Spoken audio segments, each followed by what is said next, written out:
Round 30 of the Nations Cup in the North America region is underway. Here comes McMillan on the inside.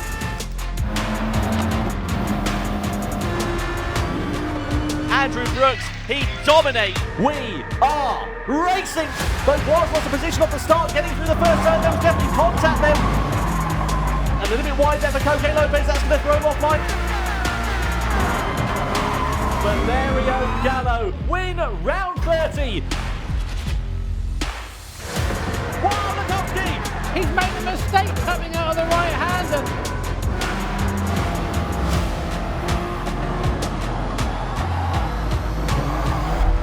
Dylan Lindgren wins.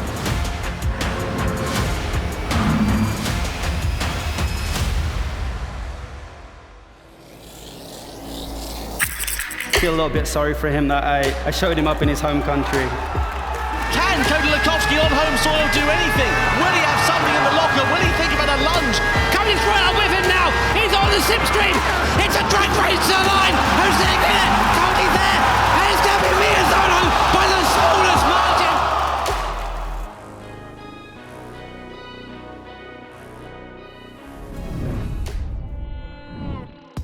In 2019, we had the rivalry of Igor Fraga versus Mikael Hazal. In 2020, surely the focus has got to be on Cody Lukowski versus Takuma Miyazono. Welcome to the Asia-Oceania Regional Finals for the 2020 FIA Gran Turismo Championship. My name is Tom Brooks. Alongside me, Jimmy Broadbent, as ever, to guide you through the action here today. Jimmy, it's going to be an exciting year, an exciting final, this one, isn't it? Especially given what's at stake for these drivers. Well, it's mad to think just how intense the rivalry was. All the way back at Sydney, of course, we had Miyazono just pipping Cody Lukowski. What was it, 3/100ths in the end? Something like that. And that's, of course, all been fresh in our minds, but also sort of been on hold. So we're finally going to get a chance to relive that now, that rivalry. I'm really looking forward to it. Yeah, absolutely. It really is going to be a very exciting regional final for the Asia-Oceania region. Without further ado, let's head over to Julia, shall we, and find out what's happening over at the grid wall. Wow, yeah, I mean, Sydney does feel like a lifetime ago, but it did take, I mean, the effects were lasting for quite a while in that after that final, it took maybe like 2 weeks for my voice to get back to normal. I mean, have you ever, like, Jimmy, you've never heard the crowd that crazy before. It was insane. No, it's mad. The weird thing is you're doing the commentary and you can hear them over you, and I'm loud, so it was crazy. It was completely crazy, but oh wow, I think definitely one of the best finals we've ever had here in Gran Turismo. So my job today is going to be bringing the drivers closer to you with my lovely grid wall. As you can see behind me, everyone's getting ready for this regional final race. Jonathan Wong is definitely someone to keep an interest on, but also look at his hair. It's amazing. Sorry, I'm getting distracted. It's beautiful, beautiful work there, loving it. He obviously came third in Sydney, so he's definitely one to be looking out for. And we've also got a whole host of brand new drivers, first time in one of our finals. So I'm just going to run through a list of some new faces you might not know. So we've got Talma Morita, who's from Japan. We also have Emily Jones, who actually came as a guest in it originally for one of our events and has kind of caught the bug and is now with us, like going toe-to-toe with the best of them. We've also got Sansuke Imamura from Japan. We've got Yuki Araki, Dylan Lindgren, and Calvin Tong as well. And actually those final four came through on the extra stage time trial as well. So we've got mixing it up. This could be really interesting, I reckon. But to find out exactly what is going on with all of these points, we're going to chuck it down to Steve. Thank you, Julia. Yes, hello everyone. Let's take a look at the races that are going on today. So we've got 3 races for you, of course. To kick things off, we head to Austria. I was going to say Australia then. That's the second race. Austria, Red Bull Ring in Gr.B cars. Then we go to Australia in Mount Panorama Group 3 cars. Then for the grand final, Fuji International, as ever, in the Red Bull X2019 competition. Always going to be a very important race is the grand final. So if the driver doesn't have such a good race 1 and 2, there's always still a chance of getting through in that grand final because of the double points. Let's pass it back to Tom, who has some more information on how this all works.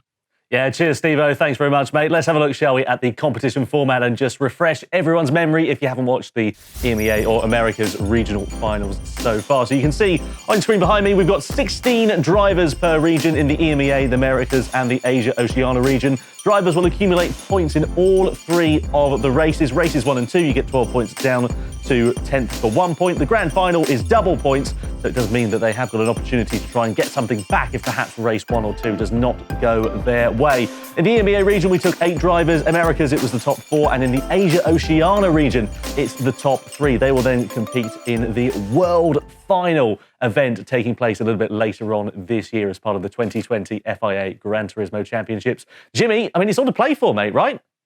Yes, definitely. Anyone's game. That's sort of the best thing about it. And although we're making a big song and dance because it's our regional final and we're very excited, we have also had an entire season of racing up to this point of our top 16 superstar races. It was incredibly intense throughout all regions. If you missed any of it, well, don't worry. Check it out. まずは国分選手が逆回りの1コーナーへと入っていきます。Lukowski has had an absolute shocker of a start. It's Gr.B and rest of the queue and side by side down to the first corner. ただそこのインに飛び込んでいく。Evan Jones is going to try the same as well. Lunges up the inside. その角もアウトからアウトから。Timmons on the inside, Bishop on the outside. Contact between the two. 1秒のペナルティーまで。Otherwise, you both ending up in the barrier. Carrying us wide off into the wall. Now diving up the inside, goes into the lead, hits the barrier, spins around. スタートで並びかける。でも攻めてきた。ここでかわしていきますと。宮園拓磨が制してみせました。Only Nicola Lukowski will take the win so far ahead. Didn't even realise it. 15 seconds. So look at some highlights then from the top 16 superstars in the Asia and the Oceania regions. Of course, those were 2 separate regions that we had in the top 16 superstars. So we've got the Asia and Oceania combined now for this regional final. That's going to make things quite difficult, isn't it? Because we've got drivers who are competing on track with one another for the first time, different levels, of course. What's going to happen with this one? It's sort of typical Gran Turismo, really, isn't it? It's like you're used to this, but now you've got this, so everyone all together. But it's going to be a ton of fun and a completely new challenge for our drivers, 100%. Yeah, absolutely right. You can see on your screen there at the moment in the Asia region, we've got 27 World Tour drivers. The Oceania region, we've had 9 World Tour drivers. In terms of the most successful in terms of season wins, you see Koda Lukowski on the right for Oceania with 31 by comparison of Kanata Kawakami on the left with 13. The highest win percentage, though, goes to Takuma Miyazono in 2020 with 69.2% in the Asia region, but that's surpassed by Wong in the Oceania region with 100%. So really looking forward to seeing how these drivers are going to fare. So it's going to be an interesting one, this, of course. We know that Koda Lukowski, Miyazono and Jonathan Wong have kind of got it all to gain here. Well, these are the ones to look out for, definitely. But that doesn't mean it's going to be just their show. But they've got the advantage, they've got the momentum, if you can still take that momentum back from Sydney. I'm sure they have. So that'll be in the back of their heads, but that also adds a certain pressure. Yeah, absolutely right. Just to remind you, of course, we have got 3 places up for grabs here in this regional final. Only 3. We had 4 in Americas. We had 8 in EMEA. So very few opportunities for this one here, Julia. Well, yes, let me tell you who's going through. Yeah, Tom's absolutely right. There's only 3 spots because all of the others have been taken by amazing drivers. Let me tell you who's going through. So at the top of our list, we've got Jorge Lopez, who won, obviously, the EMEA final with a very interesting new meta strategy with tyres. We are very excited by that. We have Adriano Carrazza as well. Jose Serrano, whose first time in a final has just come through like a hustler all the way up to the top. We got Angel Inestrosa, Baptiste Beauvoir, Andrew Brooks, who's like, luck has seemed to be changing, Valiero Gallo, Lucas Bonelli, Adam Tepe, Patrick Blajan, Rick Kevelam and Giorgio Mangano. So yeah, only 3 spots left. But what does this all mean, Steve? Yes, it's all rather confusing. Let's try to make some sense of it, shall we? So Jorge Lopez, he won the EMEA final, the regional final. He already has 8 points on the board. And Antonio Carrazza won the Americas final. He already had 8 points on the board as well. So the drivers who have already qualified have already racked up some World Tour points going into the World Final. But you may see on the lower end of that leaderboard, we have Miyazono, Lukowski and Wong, and they haven't even raced yet. Well, they have, technically, in the Sydney World Tour that happened earlier this year, so they already have some points on the board, which makes today extra important for them because, theoretically, they could jump all the way to the top of that leaderboard if they do well. So a lot on the line here today for today's finalists, Miyazono, Lukowski and Wong. What do you make of that, Tom? Yeah, well, as you said, Steve, you've got three drivers who've already got a bit of a leg up on the competition compared to some others, because, of course, they finished on the podium in the Sydney World Tour back in February. But it's the man Takuma Miyazono who, of course, clinched that victory by the smallest of margins to Cody Lukovsky on the line in the World Tour. And Jimmy had the chance to catch up with Takuma yesterday. So I am joined by Takuma Miyazono, of course, our last winner of our last World Tour event back at Sydney. First of all, Takuma, it's been a long time since we spoke. How are you doing? How are you feeling? なんとか元気にやってますけど、もう全然、ワールドツアーもできなくて、もう皆さんと会えてないので、そこがなんかすごく寂しいなって思ってます。How did you feel that the online season went for you? で、オンラインシリーズでは1位取れたので、良かったかなと思っています。So very much carrying on from Sydney then. Now, do you still think about that every now and then? Think about just how crazy that finish was? そうですね。やっぱり自分の、頑張ったレースを見るっていうのはすごく、自分の自信につながるので、そういった意味では、時折見返したりはしてるんですけど、今見返しても、正直勝てたのが本当に、信じられないっていう気持ちがあるので、やっぱあんまり自分のことのように思えないですね。You've already qualified for the World Final because of your win at Sydney. So are you going to be taking it easy in this final, or are you determined to become the regional champion as well? 正直、すでにワールドファイナルの、出場権を獲得してるっていうのは、すごい、レースする上では安心できる部分ではあるんですけど、リージョンファイナルでも、上位に入賞すれば、ワールドファイナルに、ポイントがまた繋がっていくので、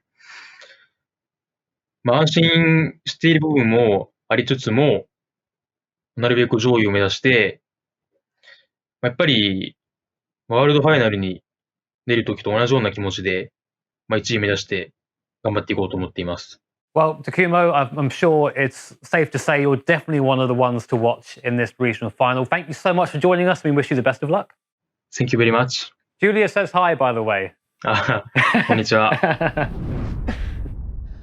I have to say, guys, how many times did you watch the last bit of that Sydney final? I think I've watched it like maybe 10 times. I can't escape it because it's my annoying voice over the top of it. No, you totally lost that. Have you got that amazing. back yet? Have you got that back yet? Is it still gone? Or is it still there? It's still struggling. It's still struggling. I thought so. It was amazing though. Props to you, Jimmy. That was a fantastic end of the race as well. But what kind of really struck me was if you look at Miyazono, you can see Cody brake.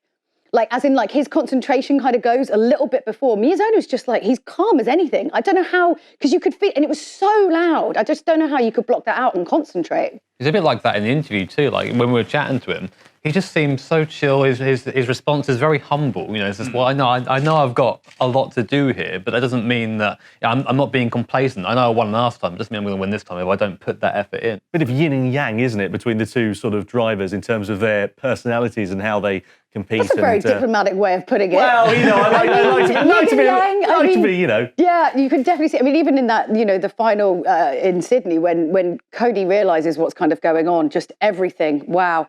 And the hugs on the side where he's a bit like, nah, I'm all right. If you could just give me a minute. But yeah, different strategies. But let's see if Cody's actually won. I have to say that every time we've had a final, he's always kind of come back and we'd have a chat afterwards and he'd be like, well, I think, next time I need to do this or next time I do that. He's very good at kind of looking at what he's done and kind of assessing it and moving forward. And as we've had quite a lot of time since Sydney, maybe that's enough. Maybe he can now learn to sort of keep that in or find the right kind of internal strategy that's going to help him win.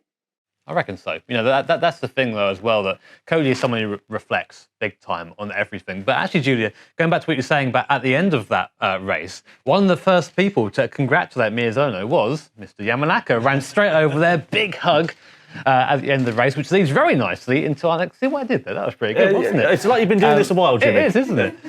We had a great opportunity to have Yamanaka show us round the first circuit off the Red Bull ring to tell us, well, how to go fast. We don't know how to do that.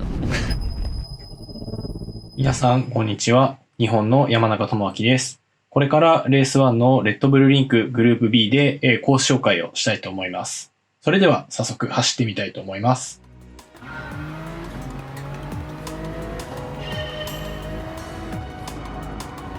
このグループ B の車はですね、4WD でラリーカーを想定している車なんですけど、4駆なので、そのトラクションを生かした走り方が非常に重要になってくる車ですね。じゃあ早速コース解説の方行ってみましょう。まず1コーナーですが、100メートルちょっと手前からブレーキングします。で、ここが、縁石をね、ちょっとかすめながら、ちょっとね、跳ねるので、それを気にしながら、ちゃんとその縁石跳ねすぎないようなラインで立ち上がっていきます。で、このバックストレート、僕が今回のレースで使う GTR はストレートが速いので、ここをね、有利に活かしてオーバーテイクしていきたいなと思います。で、ここも同じく120メートルくらいからですね、ブレーキングをして曲がっていきます。ここも、早めにアクセルオンをできるような、ラインで立ち上がると、その4駆のトラクションを生かして立ち上がることができるかなと思います。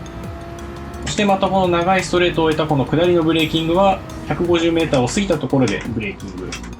下りコーナーなんでね、アンダーが出過ぎないように僕は気をつけながら、できるだけ手前で減速を終わらせるように気をつけて走っています。そしてこのレッドブルリンクのテクニカルセクションですね。でここは早めにイン側の縁石について早めにアクセルを押して立ち上がります。でここは突っ込みすぎないように、この手前のラインをきれいにトレースして、ここの出口のね、縁石を意識しながら立ち上がると速く走ることができます。そして最終の2つのコーナーは、ここもね、下りのコーナーなので、早めにブレーキをして、今ちょっとアンダーが出てしまいましたが、で、そして最終コーナーもね、下りながら、できるだけこのボトムスピードを重視しながら走ると、速く走ることができると思います。じゃあ2周目行ってみたいと思います。でまずは 100m 手前からブレーキ。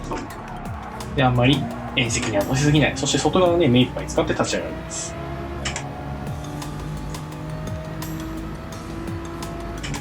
でね、このバックストレートはもう6速でね、ずーっと全開で、100m 手前からブレーキングを開始します。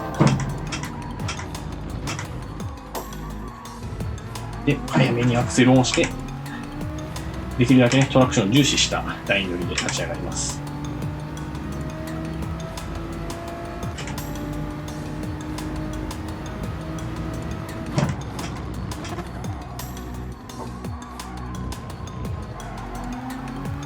このコーナー難しいですね。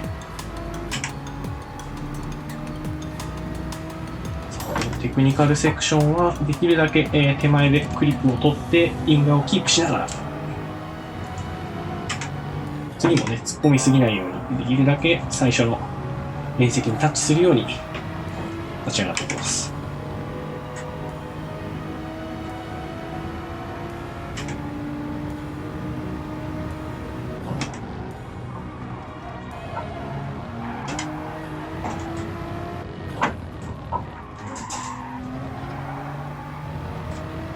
さあ、最終コーナーまでできるだけ今、立ち上がりでアクセルを踏めるようなことを意識しながら立ち上がって、こんな感じで、レッドブルリンクのね、コース紹介を終わりにしたいと思います。レースの方を皆さん楽しみに見てください。それでは僕も頑張りたいと思います。So that's how to go quick around the Red Bull Ring in Group B cars. We're about to get qualifying underway very shortly indeed, but first let's head down to Steve.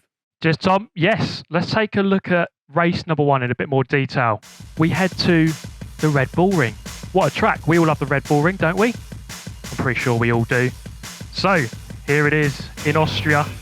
10 corners. Quite a short track, but that doesn't make it any worse of a circuit. In fact, if anything, it makes it more fast and more furious.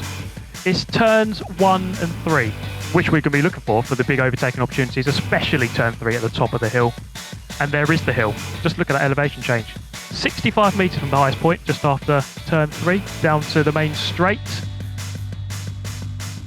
The race details on screen for you right now, and very interesting detail you can see there. Group B cars.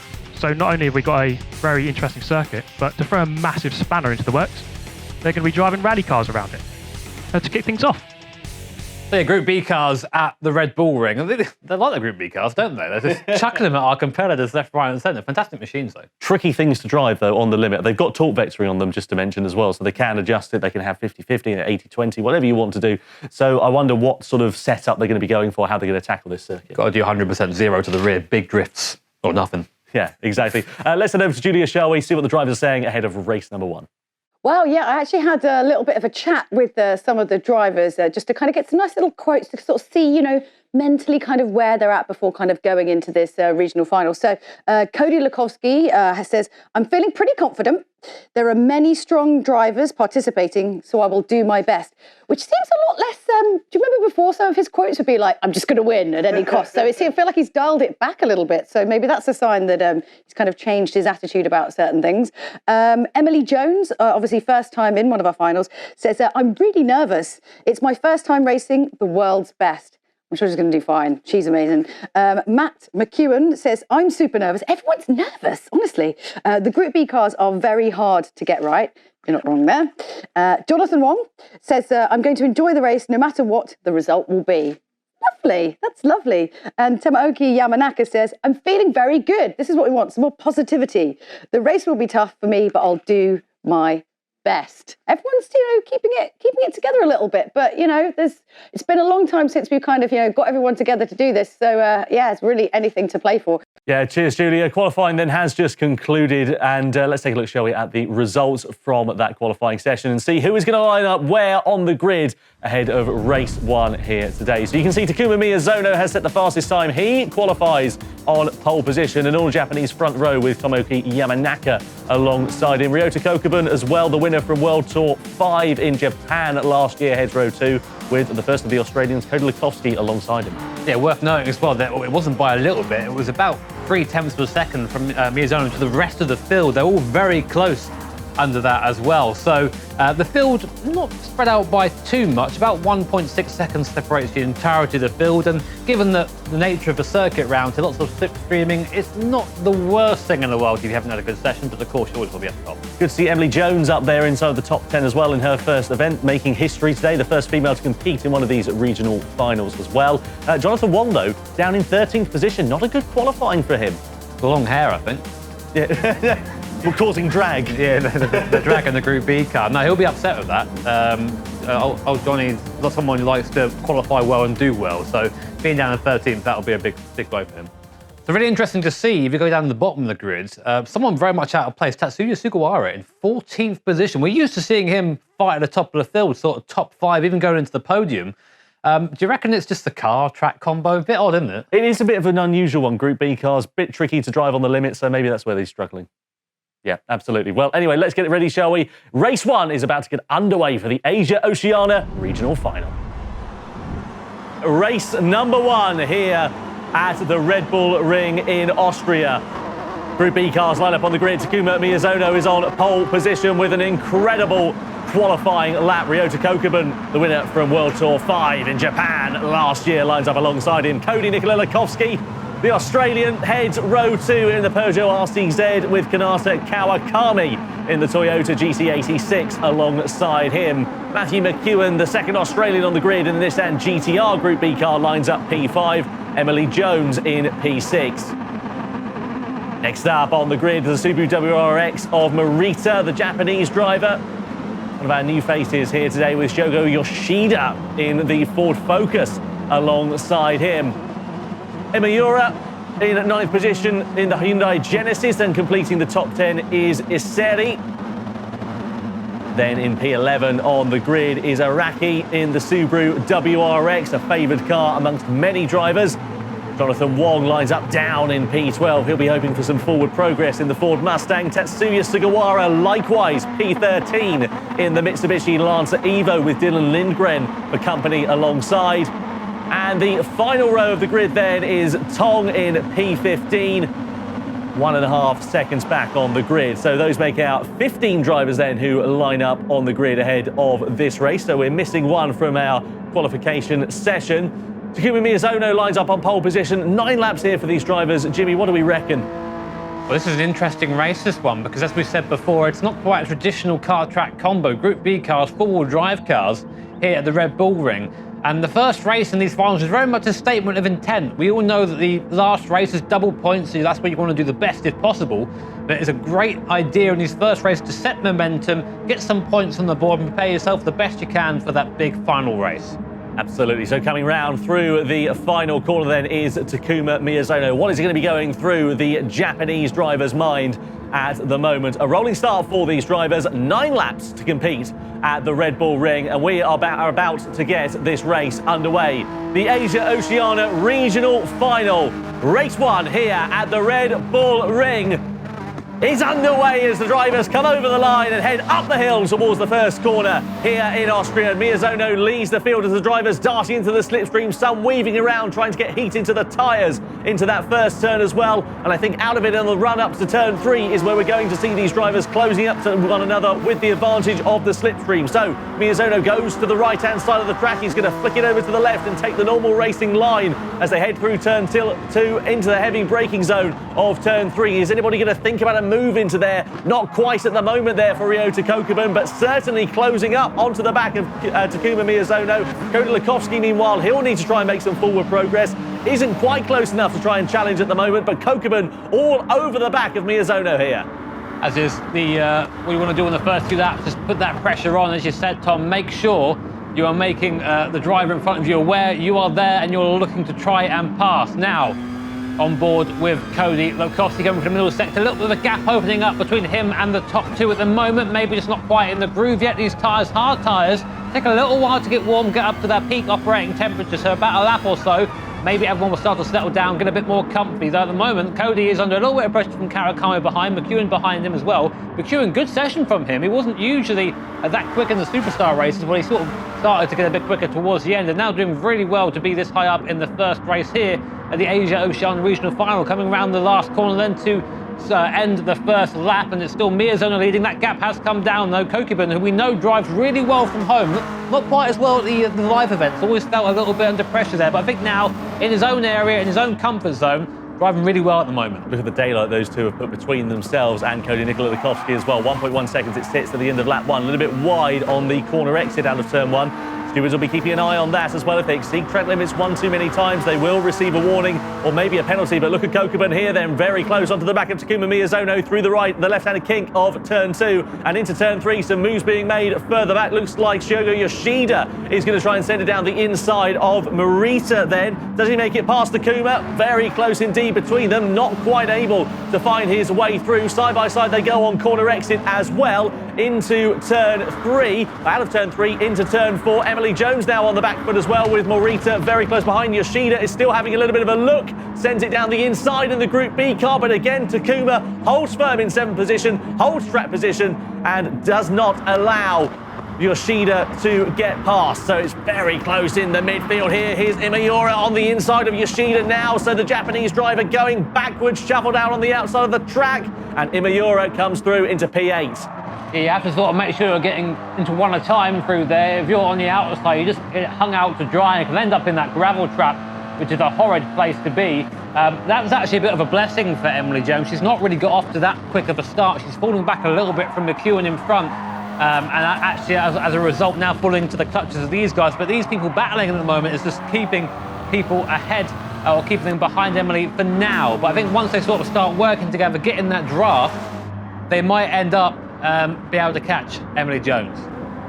Yeah, I would imagine that a lot of these drivers are going to be taking on a bit of damage limitation coming through here as well, just in this race, because it has been pretty tricky for some of these drivers to get accustomed with these Group B cars. Look at Kokubun then on the back once more of Takuma Miyazono. 1.5 seconds it sits between themselves and Kody Lekowski. And I wonder whether these two drivers are going to try and work together just to try and keep building that daylight between themselves or Lekowski, just because they don't want the imminent threat of the Australian. They know how aggressive he is when he tries to get past, or has been in past races. So maybe they're just going to try and keep working together and then they'll squabble it out in the latter stages. Yeah, I think that's probably right, Tom. These guys are very experienced. They've been around in the World Tour events for a long time, been playing Gran Turismo for even longer.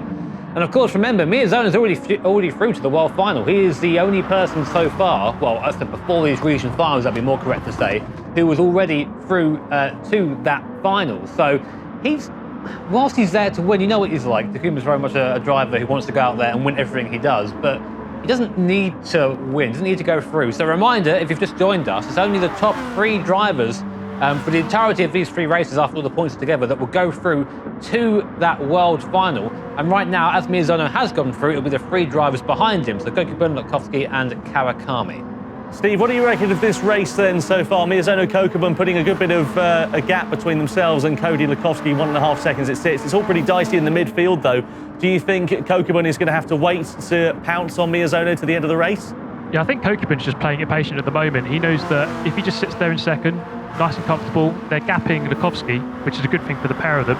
And then maybe he can wait until maybe lap 7 onwards to start going for that move, or possibly here, we'll see. So, watching now, here's Miyazono looking back towards Kokubun, and again, just not really going for the move. I think just sort of waiting, as Steve said. There's no, you can quite easily just sit there and wait behind Miyazono until lap 9 out of 9. You go, all right, now I'm going to go through. And by doing that, you're taking away the opportunities for Miyazono to then come back at you. If you overtook now, you've then got to defend for 4 or 5 laps, which is not really the clever thing to do. And these guys will know, they'll be thinking all about that while they're driving. So it's really important to sort of take that into account now. So interestingly, Lukowski, I expect him to be closer. He's starting to take a little bit of time out of them now, a couple of attempts here and there, but he's just not been able to really do anything at the moment. No, not so far. So let's see whether he is going to be able to try and get his act together in the closing stages. Look at this squabble of cars as well, with Morita right on the back wing of Emily Jones. Just by the way, the driver who you're wondering is missing out of the 16 who was supposed to take to the grid, it was Tomoki Yamanaka. Some technical problems not allowing him to make the start of this race, which is disappointing. But there is Morita very close to Emily Jones coming through the penultimate corner. And again, Morita looking pretty handy here. He was close onto the back of Emily Jones in the early stages, but now in the mid stages, whilst he was squabbling with the likes of Shogo Yoshida and Shinsuke Imaiura, who he is now ahead of, he is now getting himself onto the back and looking to try and challenge for 6th position. Coming through that first corner, you can see a bit wide there for Jones on the outside of turn number 1. This is the main opportunity. This is where we spoke about with Steve before the start of the race, that the drivers can try and find their opportunity to get past. And one wonders whether Morita is just biding his time, as is Ryota Kokubun at the moment, and just waiting to try and get past. But Imaiura, in turn, has got himself past Morita coming into turn 3. So that means that he is going to have to wait a little bit more time, and maybe Imaiura is going to be the driver who attacks Emily Jones before long. Well, Emily seems to very much be the cork in the bottle at the moment. She's a little bit slower than all the cars around her, and that just means there's a big train behind her at the moment. And what they're doing is they're squabbling over who gets the chance to try and overtake her. But the problem is, when they do that, they all fall back a little bit, and they've got to wait another lap until they can get close enough. Then the guy behind in 7th goes, or 8th goes, oh, now it's my turn to try and overtake. And then they just end up losing time. So they've got to try and maybe work together a tiny bit now. Do what these guys are doing, do what Kokubun's doing, do what Miyazono's doing. They've got 1.6 seconds now to the rest of the field. And around here, where slipstream's such a big deal, they've broken that toe, and they're just driving away. They've done things perfectly here. And as we said, we expect them to sort it out on the last lap as to who's going to take the win here. But yeah, to go back, it is very disappointing for Yamanaka in terms of being disconnected here, because he's losing out on valuable points going into the rest of the series. Of course, it's technical difficulty. It happens in real life and here as well, but it's going to be a big blow for him. Yeah, disappointing there for Yamanaka. The one saving grace is, of course, the grand final is double points. So if he has a good race 2 and a good race 3, that may see him put right. And of course, individual qualifying sessions for all 3 races could be his saving grace there as well. So Jonathan Wong and Tatsuya Sugawara, drivers who qualified a little bit further down the order, weren't quite able to find their way up the order, haven't been able to find their way up the order so far. They're sitting in the lower half of this race, very much so, with a bit of company in the form of Dylan Lindgren in front, the Australian driver. So, Lindgren going deep into turn 3. That's going to allow an opportunity for Wong to try and find his way through. Meanwhile, side by side with Kanata Kawakami and Matt McEwen coming down the hill into turn number 4. McEwen on the inside. Does he find his way through on Kawakami? The 86 Toyota is holding his way around the outside, though. Still side by side they go on corner exit. They're going to flick it left in a couple of moments' time. Kawakami into 4th place, ahead then of Matt McEwen. So very, very close racing with these guys here. I must have misremembered the Superstar races, because I could swear McEwen wasn't usually in the mix, but you know what? I think he was, and there he is. He's showing why that was. He's taking it to Kawakami, trying to get that into 4th place. More valuable points. Now, Emily Jones has fallen back, as we've said there. She's been overtaken by Imura and Morita, so down to 8th position now. But nowhere near out of it, very much in the tow as everybody else is behind her, so maybe a chance to overtake here. This will be telling.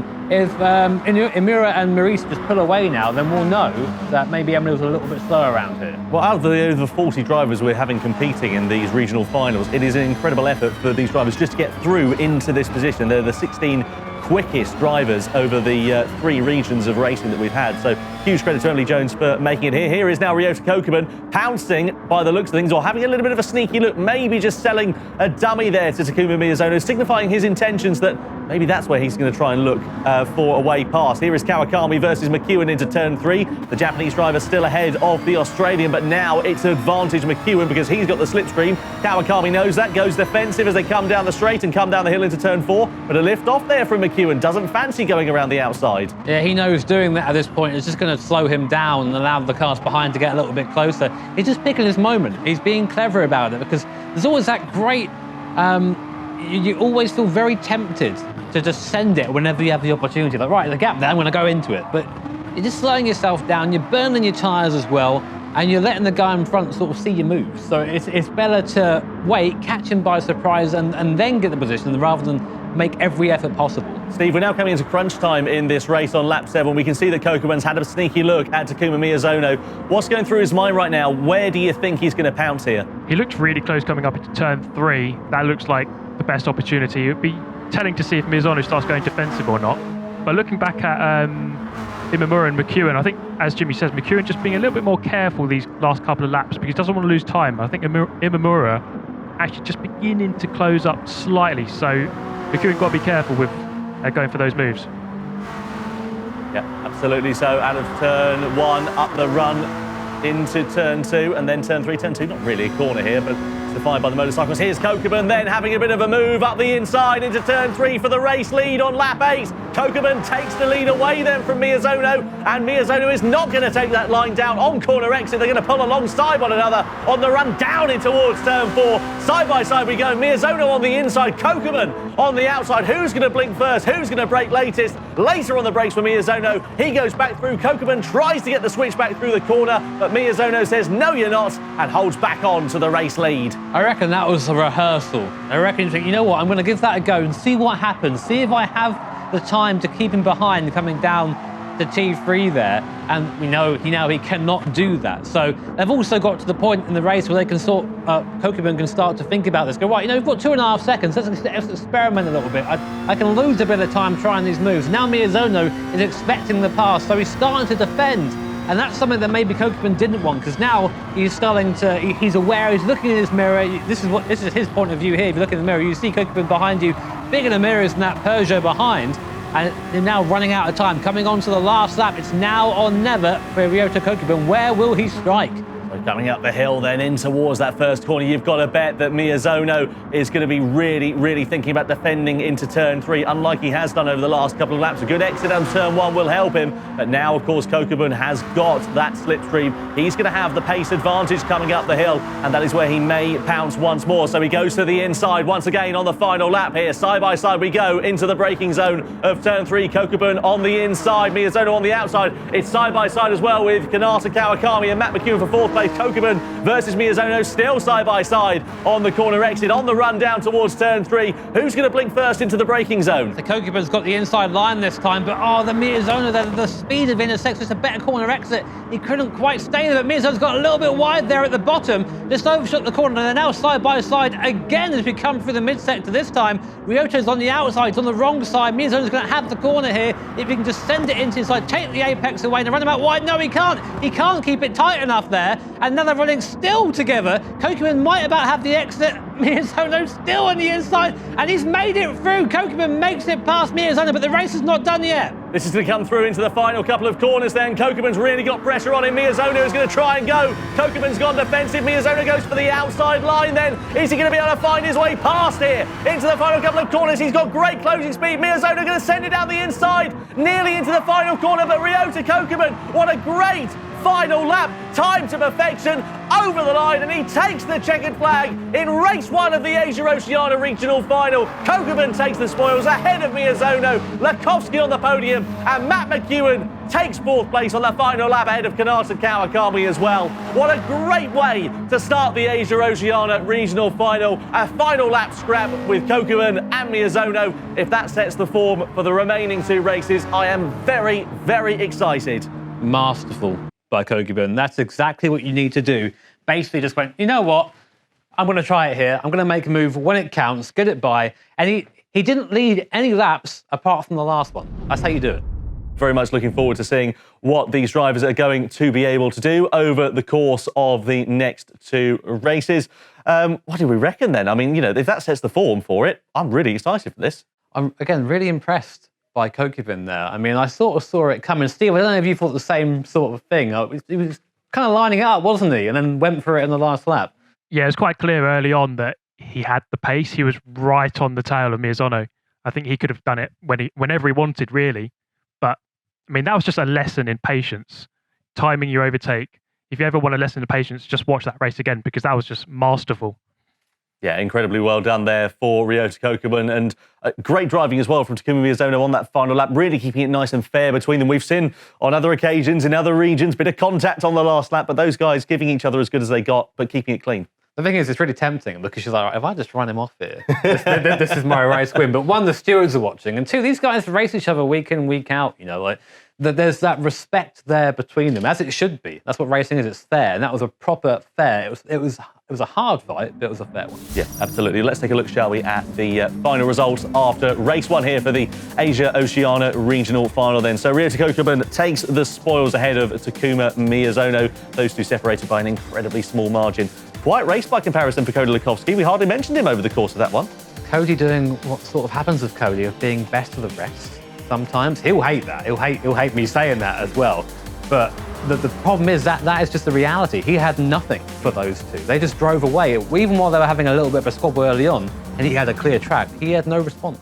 Well, it's a good start to the day, though, with a podium finish, so maybe he can turn things around. Maybe he'll be a bit more suited to the Group 3 cars or the X2019s. A Codium. Those guys. A Codium, yes, that's what we know. Matt McEwen as well versus Kanata Kawakami. That was a spicy battle, wasn't it?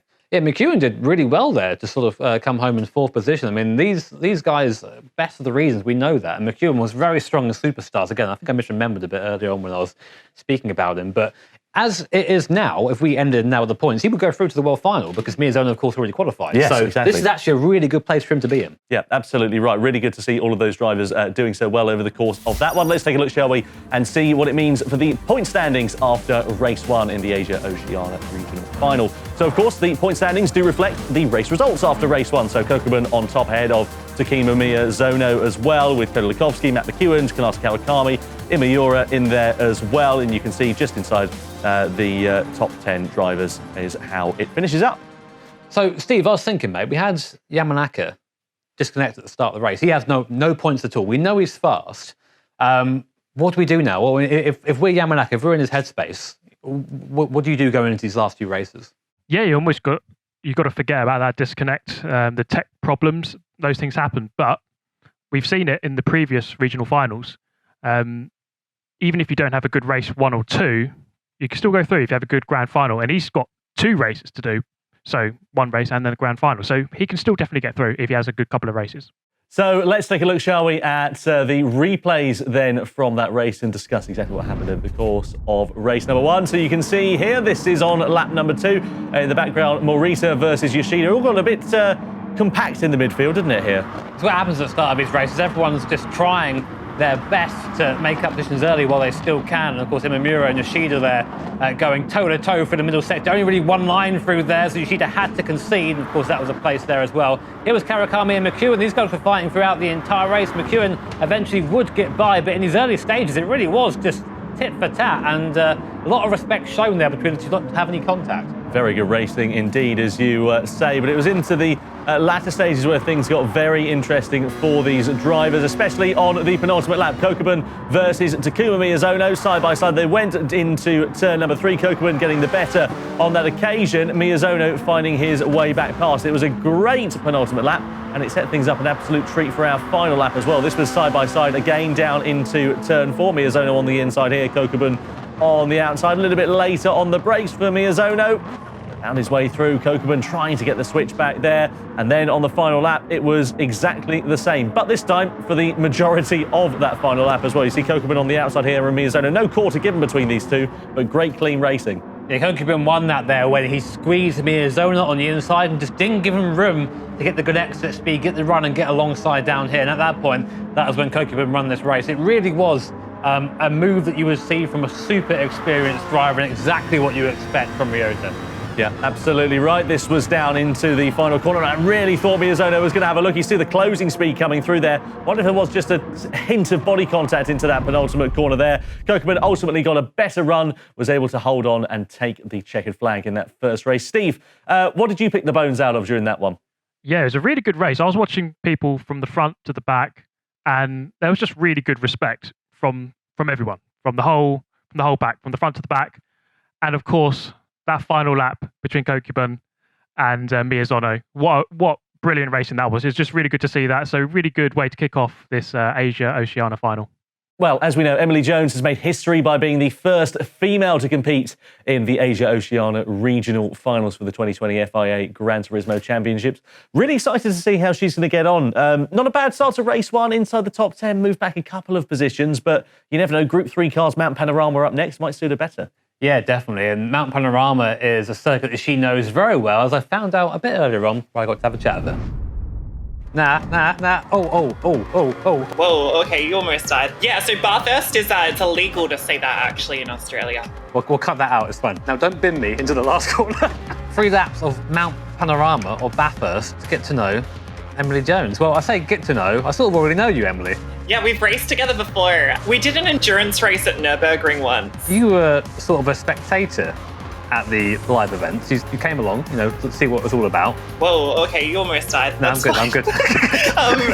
Basically, there was like an AM driver, and I hated it because I was like super jealous, and I was like, I want to be up there racing. So I was like, you know what I'm going to do next year? I'm going to qualify, and then I don't know. I just started practicing a lot and put in a lot of work, and yeah, here we are. Oh no. Oh. Nothing happened. It's all right. It's fine. It's only a little bit off the road. We'll cut that out. Good. It's fine. Yeah. It's your first regional final. You sort of first time driving under, I guess, this sort of pressure. Yeah, I'll be honest. I'm extremely nervous.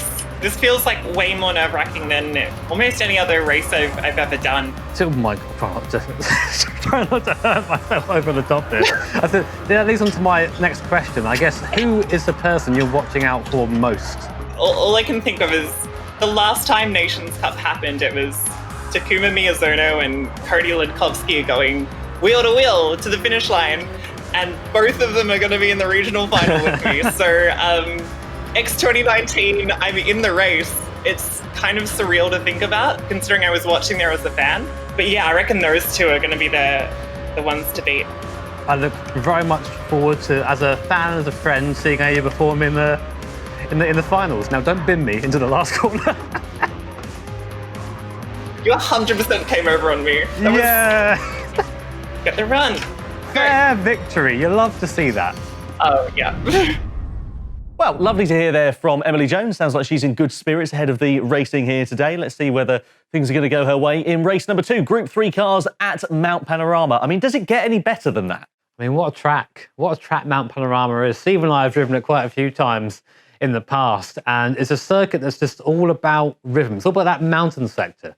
Yep, totally agree. I think when you're coming out of turn 1, you've got a long straight, and you've got a lot of time to think, get yourself in the mood for the mountain, because there's about 1 billion opportunities for you to end up in the wall up there.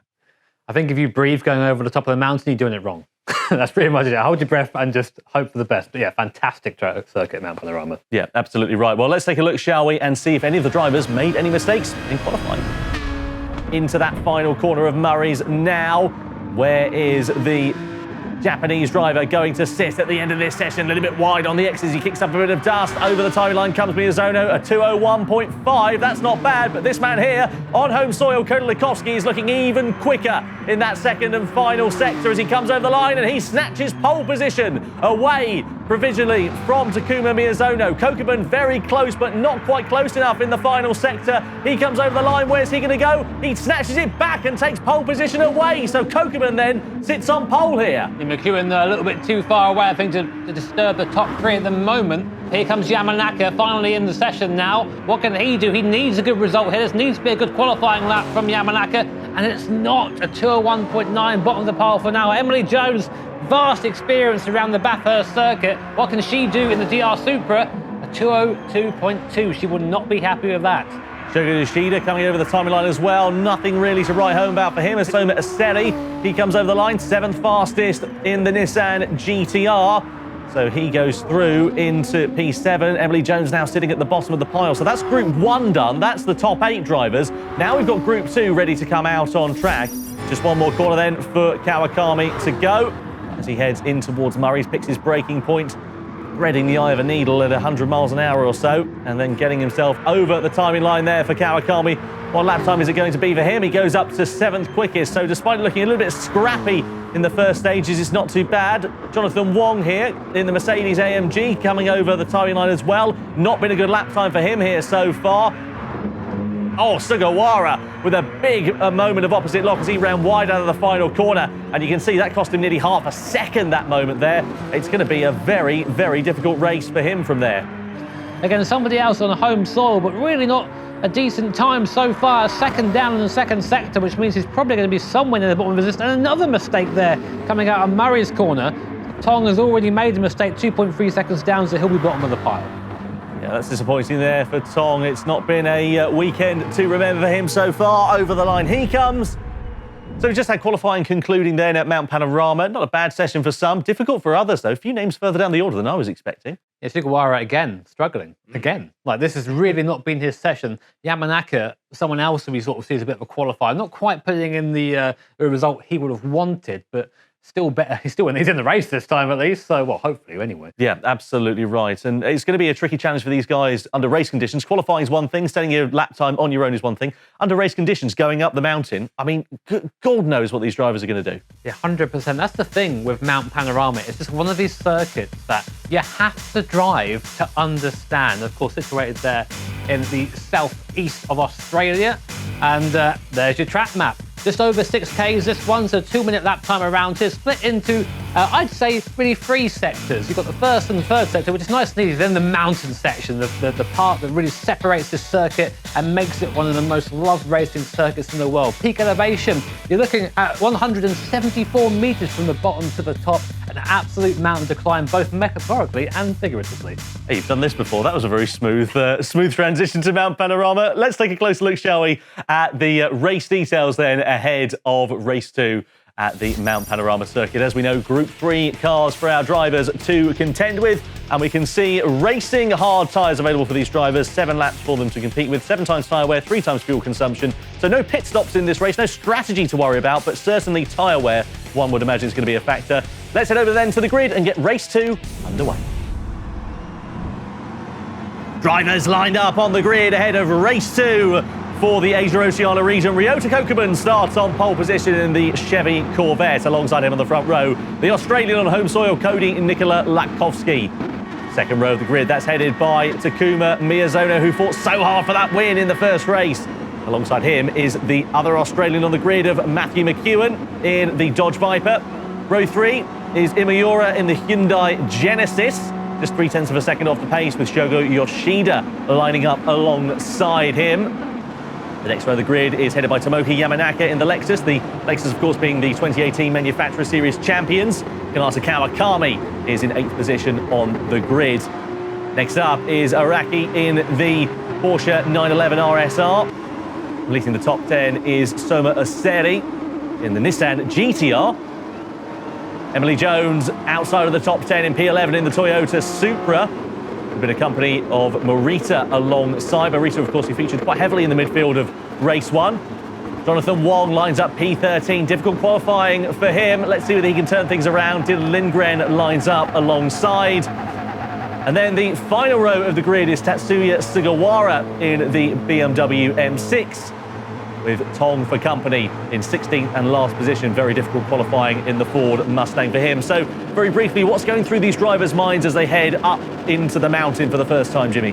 I need to send it at the end of Mountain Straight. That is the thing. If you you cannot really pass in the second sector over the top of the mountain. It's all about doing it on the straight, so setting it up there. If you're Ryota Kokuben, you need to make sure that you are not letting anyone by. Take your mirrors on the way up there, of course. This Corvette fairly decent in a straight line, so he'll have that in mind. But what if you're Latkovsky? What if you're Yamanaka? Yamanaka needs a good result here. It is imperative that he gets that. Absolutely right. So Ryota Kokubun then leads the field around into Murray's Corner ahead of 7 laps at the Mount Panorama circuit. Cody Nikola Ladkowski will be in second position. So race number 2 for the Asia-Oceania regional final here at Mount Panorama is about to get underway. Kokubun will lead the field over the line as the lights go green, and we go racing down under then for race number 2. Kokubun leads the field down towards Hell Corner for the first time. Ladkowski into second, but it's the slipstream down this straight as they head in towards the right-hander of Quarries after, where we should see drivers closing up onto one another. So Kokubun then leads the field, but how long is it going to be before anybody closes in on him? He had a good exit out of that first corner. Look at Miyazono then, he's closing up onto the back of Ladkowski. Everybody taking it quite gingerly actually into the right-hander as they come up the climb, and then it's one at a time through here, unless you fancy rubbing door handles into the Armco. So these drivers are going to have to take it quite carefully through this first sector. Kokubun then still leads the way on lap 1. They're on board now with Miyazono. A great perspective here of what it's like to follow cars up the mountain. It's actually quite scary. If you want to be careful not to follow the line of the guy in front in case he makes a mistake. You just follow him in under sympathy there. Ladkowski right now just grazing the wall either side. That is the experience of driving Mount Panorama. You have to hang it all out, otherwise you end up just losing time. Miyazono there, right in the wheel track. So Ladkowski goes a little bit wide there at the top of the mountain. So easy to do if you get offline. Running into the gravel ever so slightly, slowing him down though. And Miyazono definitely looking very aggressive at the start of this race. Meanwhile, Kokubun at the top of the order is starting to put away a little bit. Already got a second over Ladkowski, and we saw this in the last race as well. Just putting off into the distance. Exactly what he did in race 1. Let's see whether he can do the same in race 2. So coming down the Comrod straight then, this is a good slipstreaming opportunity for these drivers. Kokubun, of course, does not have the advantage of that slipstream, but it's second place where we need to keep a close eye on, because Miyazono is closing right up onto the back of Cody Ladkowski as they head in towards the chase. Then you can see the Aston Martin on the back as well, and in the background as well, it looks like McEwen versus Immiura. The Japanese driver goes into 4th position in the Hyundai Genesis and is now through ahead of McEwen. So not a good opening lap there for the driver down under on home soil. He loses out a position to the Japanese driver. And now look at Miyazono, who's right up the rear wing of Ladkowski. Before we get absolutely murdered in the comments, I'm going to say McEwen is actually a Kiwi. My apologies. There we are. Sorry, the flags are very small. And of course, we've commentated on McEwen before. So there we are. Not on home soil there for Matt McEwen. Close enough to home soil, but Ladkowski wide out of Hell Corner. That's going to allow Miyazono to close up once more. Here he's got the slipstream, goes defensive. Miyazono's going to pull to the outside. They're side by side on the straight as they head in towards Quarries. Who's going to brake latest? Miyazono's got great momentum, but is Ladkowski going to send it on the brakes? Not quite, but he's very close. Was there maybe a bit of contact into the right-hander? Either way, Miyazono is now through into second on lap 2. And that was important for Miyazono to get by there and just basically dispatch Ladkowski, because he was being held up. 1.2 seconds now is the gap between Miyazono and the leader. So he now has a chance to try and get some of that time back over the top. This is how it needs to be. Let's see. There are our live points ranking as they stand at the moment. Of course, Miyazono and Kokubun are now very, very close on points, but after that, it's sort of anybody's game. Ladkowski, McEwen and Immiura there sneaking into the top 5. A reminder, if you have just joined us, only the top 3 drivers will be going through to the World Final. So it really is all to play for, and everyone needs to be have that aggression and that mindset now, otherwise it might come back to bite him later. And Ladkowski touched the wall there on exit, being a little bit too aggressive and just showing that this place bites you if you start taking it for granted. Scrappy opening couple of laps there from Cody Ladkowski. You can see him getting very squirrely on the power coming out onto the Comrod straight. Everybody taking it very gingerly actually on the opening lap. The only drivers really making moves. Tomoki Yamanaka's gone up into 6th place. Immiura moving up a position as we saw at the expense of Matt McEwen, and likewise down in 12th position. Jonathan Wong now ahead of Takuma Morita. What do you make of this opening lap here, Steve? What do you think about it? Drivers just taking it pretty carefully here so far.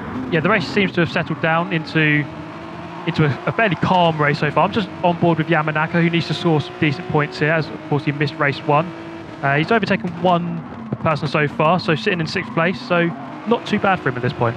Cheers for that there, Steve. Yeah, Steve, of course, has the advantage of having a few other screens to us, so he's looking at some other battles out on track, and we'll come back to him, I'm sure, later in the race as we see what plays out. But now Ladkowski is coming under pressure from Immiura. Shinsuke is looking very, very much like he wants to try and get himself on the podium here.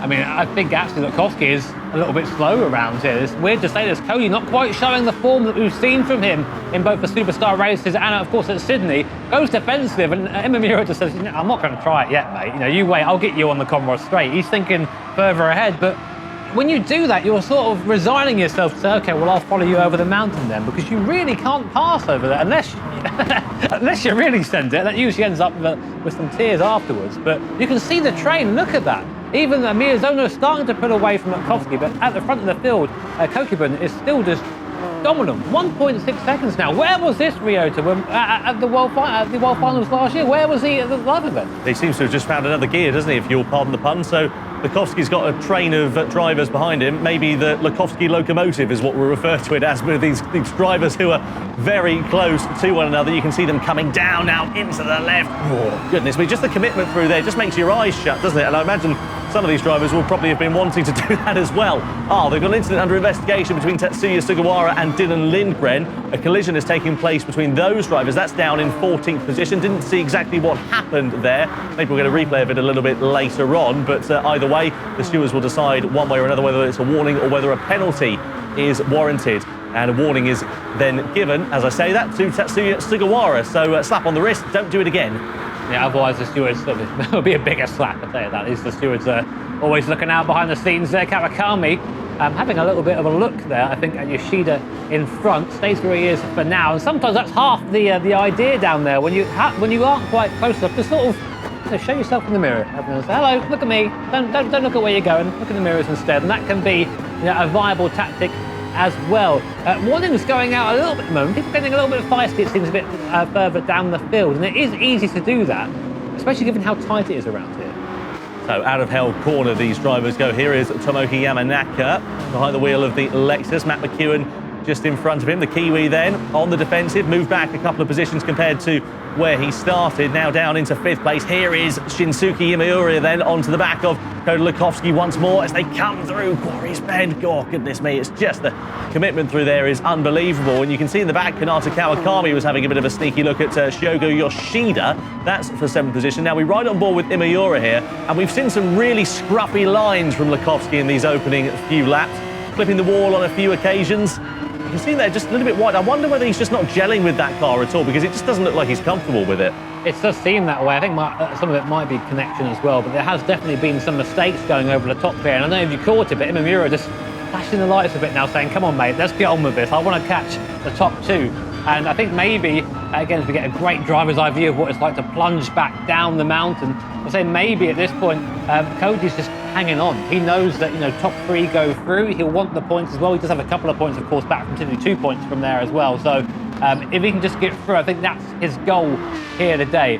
We all know, of course, the last race is where the big points are decided. This one, single points. The last race are double points, but the more you carry into that, the better chance you've got of going through to the world final. Yeah, Takuma Miyazono really in the pound seats here. Another 2nd place would be a very welcome result for him, given where he sat coming into this one, of course, with those 3 points from Sydney, our World Tour. Look in the background there. Here's Yamanaka on the inside of McEwen. Into the chicane we go, and Yamanaka, easy as you like, ahead of the Kiwi now. So that was very smooth and very well calculated from the Japanese driver. Yeah, nice move there. Just carried the speed round the outside for the chase. You've got to be careful doing that. You can sometimes get offline and actually understeer off the circuit. And when you do that at 260 k's, it's usually quite an upsetting experience. But Yamanaka, of course, very experienced. The Italian commentators refer to him as a samurai because of his aggression, and we saw a glimpse of that there. It's great to see him back driving again. It really is, yeah. Lovely to see Tomoki Yamanaka driving and driving well now inside the top 5. So 4 Japanese drivers now sit inside the top 5. Could be 3 Japanese drivers inside the top 3 if it stays as it is, if Imamura is going to close up onto the back of Lukowski before too long. Wonder whether he's biding his time, but of course he's going to be running out indeed of that time before too long if he's not careful, because we're already on lap 5. Steve, if you're Shinsuke Imamura here in P4, what are you thinking? What's going through your mind right now? Well, not a lot, evidently, it seems. Maybe he's just he's concentrating driving. Steve, do we have you now, mate? Can you hear me? Yeah, we've got you. There we go. Yeah, I was about to say, we've seen so far today in this final that there's been a lot of patience. Drivers not really going for the move at the earliest opportunity. So it might be a case of waiting for lap 6, lap 7, and then going for that move. So perhaps he's just being a bit patient for the time being. sometimes patience is sort of the thing you got to do around here as well. I mean, as we've touched on in previous races, it's really easy just to be a little bit too aggressive a bit earlier on, burn those tyres, and then find yourself sort of struggling towards the end. And Mount Panorama, Bathurst, one of those circuits you do not want to be burning tyres. And I say that Yamanaka was sideways there coming out of Forest Elbow, really trying to get onto the back of Imamura here, get that toe. He's just about broken away from McEwen. The gap's still half a second, so that toe will still be there. And Imamura, of course, in that Dodge Viper V10, incredibly fast down the straight. Actually got a bit of a run now. He's going to try and repeat the move. Yamanaka made him down the inside there. He gets it done just about. Yamanaka just left him the room there. And McEwen goes back by. They're still fighting, and then Yamanaka's back by as well. These guys are not going to take that line down. That's going to allow Yoshida to come and have a look into the fray as well. And Yamanaka just about keeping fifth. I have no idea how. Just hanging it round the outside there, stopping McEwen's exit, slowing him down on the exit speed there, and that's pretty much how he pulled that off. It's interesting to see, isn't it, now just one simple battle between two drivers has allowed another two to come into the party as well. So Tomoki now sitting with three cars ready to pounce if the Japanese driver makes a mistake. Let's see what's going to happen then as they come down the straight and up the hill over the crest and heading towards Quarry. So you can see Yamanaka there just going to the right-hand side, just trying to derail the progress there of Matt McEwen, the Kiwi, by just a couple of moments as they come in towards Quarry's Bend. A little bit further down, Emily Jones has just lost the position to Soma Aseli. We'll see whether she is able to find a way past. Back past indeed she is. Aseri now going down the order into P12 at the expense of Jonathan Wong there as well. So maybe he's had some kind of an off-track incident. Maybe we'll get a replay and see exactly what has happened to Aseri there as he loses a few positions in the space of a couple of corners. Meanwhile, the battle for third position still reigns on. I have to say, despite looking a bit out of sorts in this race, Cody Nikololikovsky doing a really good job of soaking up that pressure that Imaiura is putting on him. Yeah, that's sort of the one of the strong points of Cody's driving style is you just cannot get under his skin. You could be following him behind, touching him, going around the circuit, and he just wouldn't even know because the driver's line doesn't care, and that's one of the great signs of a great driver being able to absorb that pressure. But now saying that, Imamura is about as close as he has been so far, only 2 tenths between them. And we know that VW is fairly handy in a straight line, but with a toe this strong, it's going to be quite hard to defend. Here we are then going over the chase, over the crest of a hill, looking to the right. There is Zukovsky. He's got the inside line. We put out of the draft, but we can't quite get by. We haven't got the speed on board as Imamura now, as we then go and drop back in behind him, coming in to the left-hander. And now we're seeing the problem why Imamura can't get by in that Hyundai. He's just lacking that straight line speed compared to the VW. Incident under investigation with Emily Jones and Soma Aseri then. So we saw Aseri going down. Wonder whether there was a bit of contact between those two. We'll hopefully get a replay of that maybe after the race and maybe a little bit later on. We're on to the final lap though now here for race 2 of the Asia-Oceania regional final. Imaiura then again getting very close, as we know, as we've just seen firsthand. He doesn't have the straight line speed, and that's not where he's going to be able to get past Lukovsky. He needs to try and force the Australian Macedonian driver into a mistake and see whether he can do so, but there's just so few opportunities here to find your way past. He's going to try and invent something though. Lukovsky goes defensive as well. Yamanaka going side by side as well once more with McEwen for P5. This is getting very close indeed. McEwen trying to retaliate after he lost out, of course, to the Japanese driver a little bit earlier on, riding on board with him as we come up the hill. It's one at a time through here, so you wouldn't expect any moves to be made unless any mistakes are made between these two drivers. But it's the battle for third position we need to keep a very close eye on over the course of this final lap, because it could be set to change hands if Lukovsky makes a mistake. And speaking of making a mistake, Yamanaka was slightly into the wall there, loses a bit of momentum and allows McEwen to get even closer to the rear wing of that Lexus. You notice, even with a mistake, there's nowhere McEwen can go. There's nowhere to pass there. You just have to wait. He got off the throttle for ages, letting Yamanaka just kind of clear himself up again.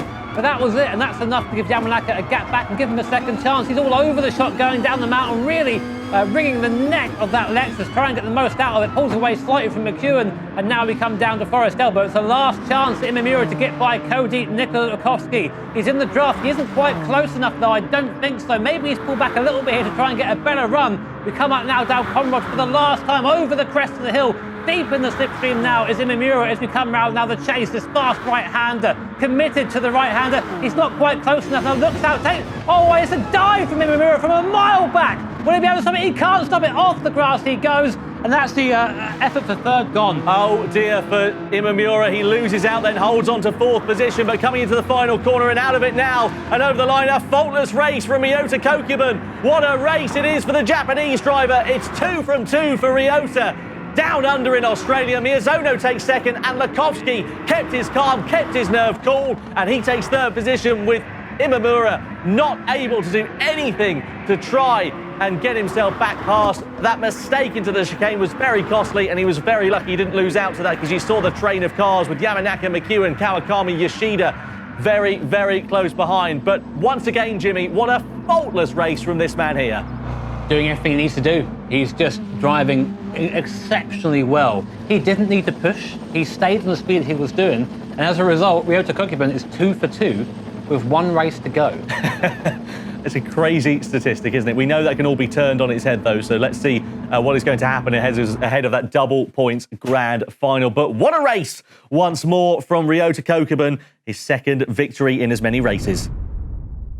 Ryota Kokubun taking the spoils then in race 2 for the Asia-Oceania region. Takuma Miyazono, again, has to settle for best of the rest. I don't think he cares, though. That's the thing. I mean, again, reminder, Miyazono's already through to the world final with his performance in Sydney. So I think happy to sort of play second fiddle there. But Cody Lukovski just showing that he can't really attack these two guys at the front. He's just sort of stuck in his own little bubble. No, he just seems to be really struggling, doesn't he? Steve, I'd really like to get your thoughts there on Cody Lukovski's race. I think frustration is probably the key word there, because he clearly had some pace underneath him. You don't qualify as high up as you do without any pace, but just nothing in the race at all, really. Just on the defensive all the way.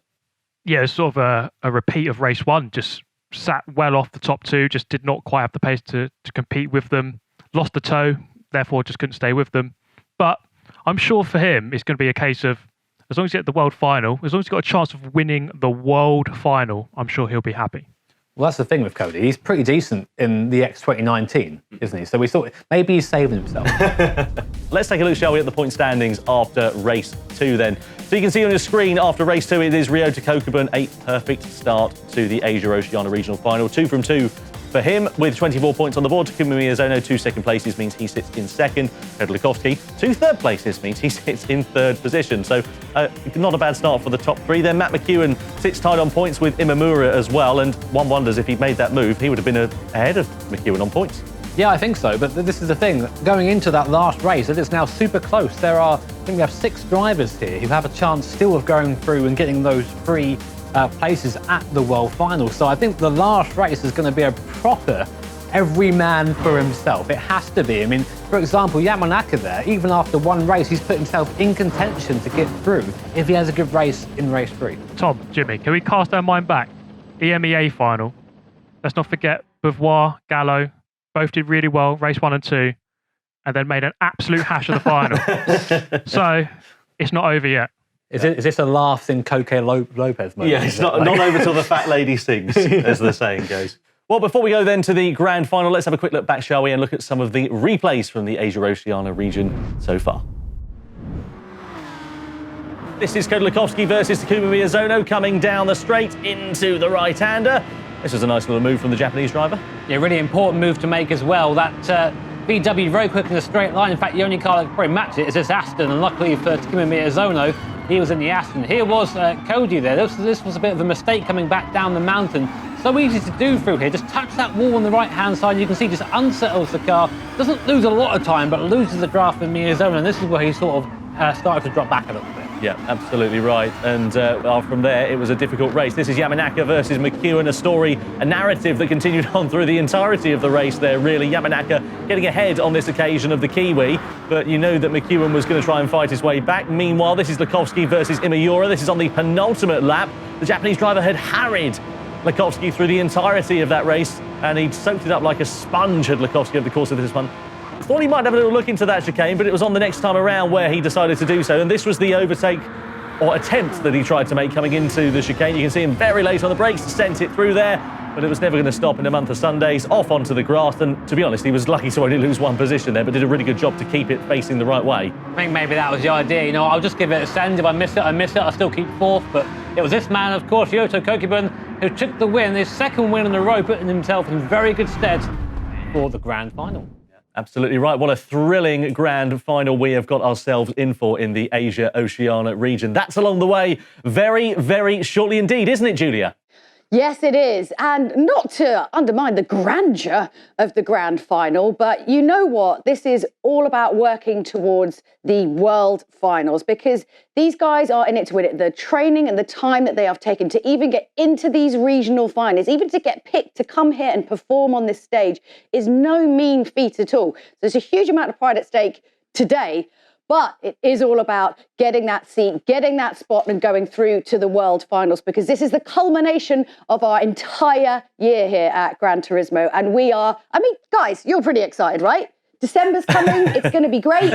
Absolutely buzzing, man. We've been waiting for this the entire year, and to finally get to it is, well, yeah, I'm just really excited to see who's going to take the crown, who have their name on this trophy. I know, and it's been a bit of a shake-up and a bit of a mix-up this year. Tom, what are you excited to see in the final? I'm just excited to see all the drivers from all of the regions combined with one another, really, to be honest, because we've seen EMEA, we've seen Americas, we're now seeing Asia versus Oceania. Yeah. It's just a thrilling prospect, isn't it? You know, we've had 44 drivers from all of these regions, you know, or whatever number it is, I can't remember off the top of my head now. A lot of drivers competing against one another, and it's just going to be phenomenal to see them all battling it out for that crown. You just like to stir the pot. Tom's like, it's not good enough that they're in these different regions. We want to mix it all up together and just really shake the snow globe of competition. Is that a saying? Probably not. We are really, really excited to be bringing you the World Finals in December. And we thought we'd just get you even more hype by showing you this.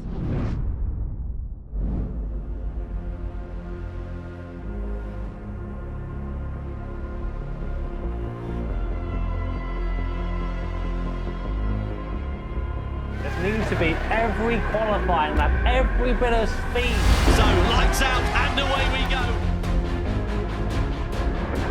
Coco Lopez will smash the competition to become European champion. Adriano Carrazza wins the Americas regional final.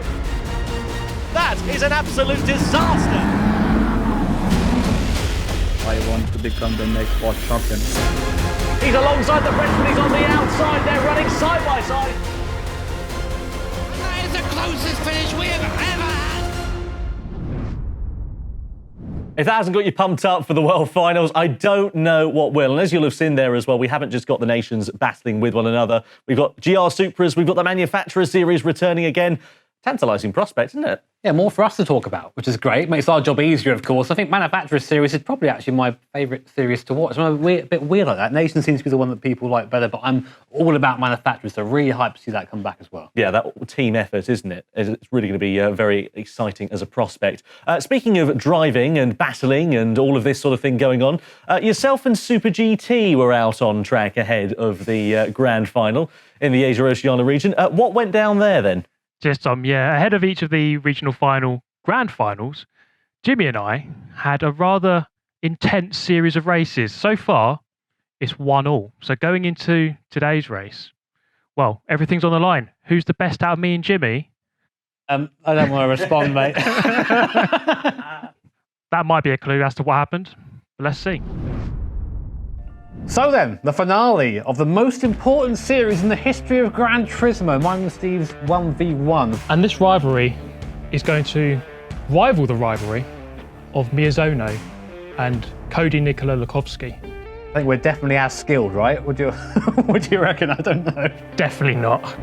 Okay, so last time round, Steve embarrassed me at the first corner at Sardinia. I cannot allow that to happen again. We've got a super long run down the T1 though, so lots of time to think about it. Yeah, that happened, Jimmy. Do you remember that? I'm going to try and do that again. I've repressed that. Hopefully, I've learned from my shocking starts. See, he thought he Have you got TCS on? He thought he... No TCS, mate. I'm just a champion. Are you a hacker? This ain't good enough. It's all my real-life driving experience, Steve, you know? It's all part of the plan. Let you have some confidence at the start of the race. So there are actually quite a few decent-sized straights here around Fuji, so it's very important to make sure you're sort of within that slipstream range. We're going around here, 100R corner. It's actually quite tricky to follow someone, as Steve is finding out. As I'm finding out to my peril right now, let's go a little bit too late on the brakes. There's a lot of, as you say, lots of long straights, but also lots of long corners, especially in the final sector, which we are going to come up to in a moment. Proper tyre shredders. Got to be careful if you're out here on a set of softs trying to go quickly. Really easy just to destroy them through here. Throttle control through here is super important.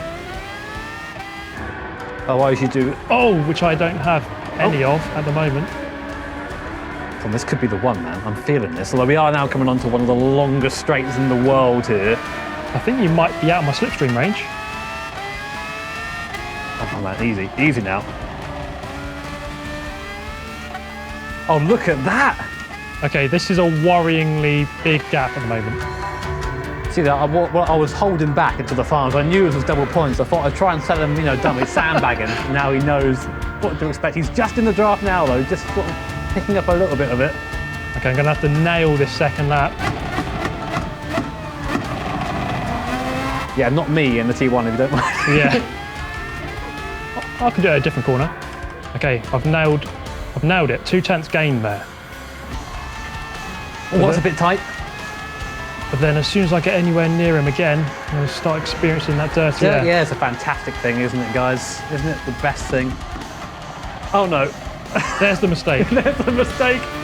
Oh, there was a big mistake too there. He's right there again. Trying to break the toe. I see that. I'm going to have to deploy my most experienced moves. Just missing the apex of his corner, apparently. Oh, don't worry, I'll follow you. Oh, no, that's bad, that's bad. He's going to be right on me now. No! No, where are you going? What have you done? You might be in a better position here. Absolute bottom. The straight is so long. Come on, go, come on. Oh no, I missed again. This is what I said, it's been super important. Come on. No, he's missed it. No. Yeah. Oh, come on. my worst enemy. My career isn't over. Oh. That was actually a really good race. I really enjoyed that. And what that was is I didn't want Steve to feel bad, you know. I figured that his ego is a bit bigger than mine, so I'll give it to him, you know. Thanks for letting me win, Jimmy. Really appreciate that. But if that's anything to go by, the regional final for this region is going to be absolutely fantastic. I mean, that draft down the straight, that's going to change so many people's races. And hopefully, our driver's going to be a bit neater through the middle sector than I was. Around this track, it's never over until it's really over on the line. You're going to expect some really crazy races right through until the final corner of the final lap. That's the regional finals done. One more race at the world final. What do you say, double or nothing? Let's do it. I tell you what, Steve, watching that back brings me physical pain. to throw it away like that in the last sector. But imagine that now, but with 14 other drivers. It should be a good laugh, I think. Yeah, man. I think you had it in the bag there, but then you, I don't know what you were doing. Just decided to drive that way when there was a left corner. But my personal highlight would be when I crossed the line to win. Do you remember that bit? You see what I have to put up with in here? How are you, Cody? You all right? It's been a while. Yeah, I'm doing okay considering the current circumstances. What are you going to mix up? What are you going to change to make sure you can keep toe-to-toe and overtake these guys? Well, for the final race, it's really a lot about strategy, a lot about timing your pit stops right, about knowing when and who's on what tire compounds so you don't get caught up behind them too much. But yeah, for me, I'm just going to try and qualify as far as possible. Then, yeah, we'll see. Maybe I'll start on the mediums, start on the hards, just to not get held up so much and not waste the softs, and then maybe get a nice undercut. But yeah, we'll see. There's a lot of fast guys in this region, and it's going to be a very tough call to beat them all. So we'll see. Are we going to see the kind of aggressive Cody pulling it out last chance in this final race today? I don't think that's me anymore. Like there's been a whole year almost since the last World Tour that we had in Sydney. And since then, I've really been trying to change my driving. I've really been trying to refine it a bit more, still be aggressive, like when I'm by myself, pushing hard and driving quickly. But nowadays, when I'm around other drivers, I'm very cautious. I try to give them room. And all in all, I find it a lot more pleasant to race that way. It's a much more enjoyable racing experience. So I am a bit different. In the first 2 races you've seen, I'm not really keeping up anymore. That's just me now. I need to work on that a bit more. I need to be somewhere in the middle, like not too cautious, but not too aggressive. And I'm still trying to find that balance. But we'll see. The year's not over yet, and you never know. Maybe I'll find that balance come time for the World Finals if I make it. Well, you're in incredibly good stead. You just got to keep your head for this race, and you'll be there with us. But look, fantastic to talk to you. Go and prepare for this final race, and we'll see you very, very soon. Cheers. So, hi, Tomoki, how are you? Hi. So, obviously, you kind of missed out on some of the points in the first race, and then you came in 5th in the second. So you've really got to push hard for this final race. What's going to be your strategy? そうですね。今日のレースもかなりちょっと厳しい状況にはなってしまったんですけど、今日、最後のレースが一番自信があるので、作戦としては、できるような、周りの車とできるだけ干渉しないような作戦で、できるだけ上位に上がって、あわよくば優勝できたらなと思ってます。Well, it's double points in the final race, so you are still in, you can still do very, very well. How will you celebrate if you are coming to the World Finals? Will you celebrate if you get through? 決まったら応援してくれてる人が何か応援のお祝いの、メッセージとかくれるかもしれないですね。はい、応援してくれてる人のために全力でと思います。Oh, I'm sure you're going to do well. You've got the skill and the ability to do it. And good luck in the final race. And we'll talk to you very soon. はい、ありがとうございます。頑張ります。ありがとうございます。Thank you. So then we're about ready to get the grand final underway in the Asia-Oceania region. This is going to be very exciting to decide the 3 drivers who will be going through to the World Finals later on this year in the 2020 FIA Gran Turismo Championships. If I had to put you on the spot now, who would you say who's looking likely? Of course. I mean, basically our top 3 minus Miyazono, because remember, he's already through. So it's basically the top 3 who aren't Miyazono, which right now is Kokubun, Lukovsky and Imura. However, I kind of fancy Yamanaka in there, I think. I reckon he's definitely got that fighting spirit. It's all about that last lap lunge. And I reckon if he can just translate that into a good race, real chance of just sneaking in, I think. So let's take a look then, shall we, at the Fuji Speedway in Japan, of course, right next to Mount Fuji, clues in the name. And it is a circuit, of course, that's hosted Formula One Grand Prix over the course of the years. It's a 4.5 kilometre long circuit. It has been modified in the 2000s as well. And you can see there a nice fast flowing first sector. It gets pretty tight and technical in that final sector though. Yeah, and a straight is about 1.5 years long. So a fantastic place to slipstream and try and make your moves down there. Not much in terms of elevation here around it. Quite a flat circuit compared to, of course, Mount Panorama we were before. Only 40 metres between the highest and lowest point, which is all in the last sector. So again, like most circuits, a circuit of 2 halves. Exactly, and this is of course the race where strategy comes into play as well. The Red Bull X2019s are the cars. They've got racing hard, medium and soft compound of tyres available over 27 laps. So where on earth do you start with strategy? How do you work it out? Well, Steve, mate, we'll leave that to you because you've got a bigger brain than we do. Oh, really? Oh, I didn't know that. Thank you. Yes, grand final. Strategy is the name of the game. Now, I'm just casting my mind back to the previous regional finals, where we just saw a ridiculous amount of different strategies. You can see on the screen there, a couple of estimated strategies, perhaps a 2 or a 3 stop. We saw a 4 stop in the EMEA final, but who knows? It could go anyway. I'm not ruling anything out, even a 5 stop or a 6 stop. 5 stop or a 6 stop race? 10 stops, why not? Just see if you can judge it up a bit. You're not a real GT Sport driver unless you're making 20 stops in this race. Goodness me. Well, the drivers are on track then. Qualifying is about to begin for the grand final. Takuma Miyazono heads out onto the circuit then ahead of the grand final for the Asia-Oceania region.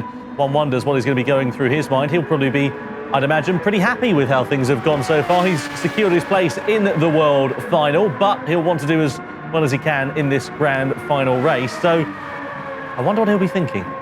Well, Miyazono's the type of guy really to be going through to the grand final and the world final and not being happy with it because he came second in the grand final. So he'll be out there looking for the win, 100%. The more points he can get out of this regional final here, the Asia-Oceania regional final, the more points he can get, the happier he's going to be, and the better state he's going to be in for the world final. Lots of finals mentioned there, but that's going to be on his mind right now. Likewise, Cody Nikolakowski in the background, of course, currently got 2 points himself going through to that world final from back at Sydney. It seems like an age ago now, doesn't it? But the better result he'll have here, again, the better set he'll be in for that world final. So there are a lot of different sort of storylines, a lot of different threads going on here. It's not quite as simple as drive fast and don't crash, as Steve would say. Just to remind you, of course, it is a Super Pole format as well. Drivers only have one final flying lap, one bite at the cherry, essentially, over this qualifying session. So they have to bear that in mind. And they will only get one chance to set their flying lap. Now, Takuma Miyazono hits the braking point down in towards that first corner. Very tricky hairpin, and we've seen fireworks there in World Tour events, events of years gone past, I should say, as I put the teeth back in. Let's hope that it's not the same here when we go under race conditions for this grand final. But you can see the commitment there from Takuma Miyazono as he flicks it through that left-hander. And it's just unbelievable how much speed they can carry through these corners. That's about 140 mile an hour for them, 150 mile an hour for 100R.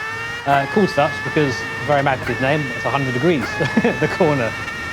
But as you can see, still on board now. This is one of the heaviest braking zones in the circuit here. And this is where this X2019 sort of comes undone a little bit. This car is fantastic at mid and high speed. Through the low speed, it's very, very clumsy. You've got a lot of power, and all those wings, all that downforce isn't quite in effect yet. You can see how sideways Miyazono is just trying to get on the throttle, trying to get the car up to speed as quick as he can to try and activate that downforce once more. Mount Fuji in the background there has gone up to the last corner, goes out nice and wide there, carries that downforce on the way in, but a little bit of understeer initially, does make the apex though, sideways on exit, a fairly tidy lap there from Miyazono. We'll see how fast it is though as he comes to the start-finish line. Let's see what Takuma Miyazono is going to be able to do as he puts his banker lap time in. Then over the line comes the Japanese driver, a 1:21.499. How does that compare to Cody Lekowski? Well, not too good by the looks of things, because he was up in the third sector, but loses time in the final one, and comes home second quickest as it stands. Now, what about Ryota Kokubun then? Over the line comes the Japanese driver, of course, fought for race victories all event long, and he comes over the line to take provisional pole position here. So very impressive stuff there once again from Ryota Kokubun. They're very tight so far between our qualifiers. McEwen as well, a little bit outside the fast times, but I think a lot of time comes in that last corner, sweeping in wide. Here's Yamanaka. He needs a good result here, and third place is a very good start for that. If he wants to go through to the World Finals. There's McEwen there, just sort of making his way now onto the in lap. Still waiting now for a couple of guys to come across the line to set their flying lap. Although maybe they've been broken up into different groups here, a bit of a wider grouping because of the fact of how much air these cars produce. You think Yamanaka will bring the house down if he gets himself through to the World Final, don't you? Bring his house down, yeah. You see how emotive he is. I assume there'll be things flying everywhere if he does get through. What about Emily Jones as well? We've seen some good pace from her. Of course, you don't get to these regional finals by not being quick. Hasn't really gone her way, though, so far in these races. I wonder, with the X2019, whether she'll feel a bit more comfortable. Yeah, she's been sort of mid-pack all the way through. And we'll say for any driver taking part in this competition to be in the final or these regional finals, is a fantastic achievement. But of course, you do get the best of the region, so it can be tricky. Emily, she's very quick. I've been her teammate a few times in various races. She's always been the quickest in our team, and it just goes to show you the level of what it is to compete in one of these finals. So realistically, she needs a top 3 finish. Otherwise, she's not going to go through. Just having a look at the graphic on the left-hand side of the screen, it says that Cody Lekowski's on a medium competitive tyre there, so that's an interesting point. Let's see whether that is the case. I'm sure it's not. I'm sure everybody should be on soft competitive tyres. So he's in the pit lane, I apologise. There we are. There we are, so that makes sense. Meanwhile, here is Emily Jones then just going through that first sector. A little bit wide coming through that left-hander there. I wonder if that would have cost her a little bit of time as she shifts up the gearbox into 7th gear. Then you've got to go hard on the brakes into this right-hander. This, of course, is where Felipe Massa and Robert Kubica had that incredible skirmish back in, I think it was 2007, in the torrential rain at the Fuji Speedway. No such conditions for these drivers to contend with here today. And Emily Jones not doing too badly out on this lap, but where is it going to place her on the grid? That's the crucial point as she comes through into the final corner.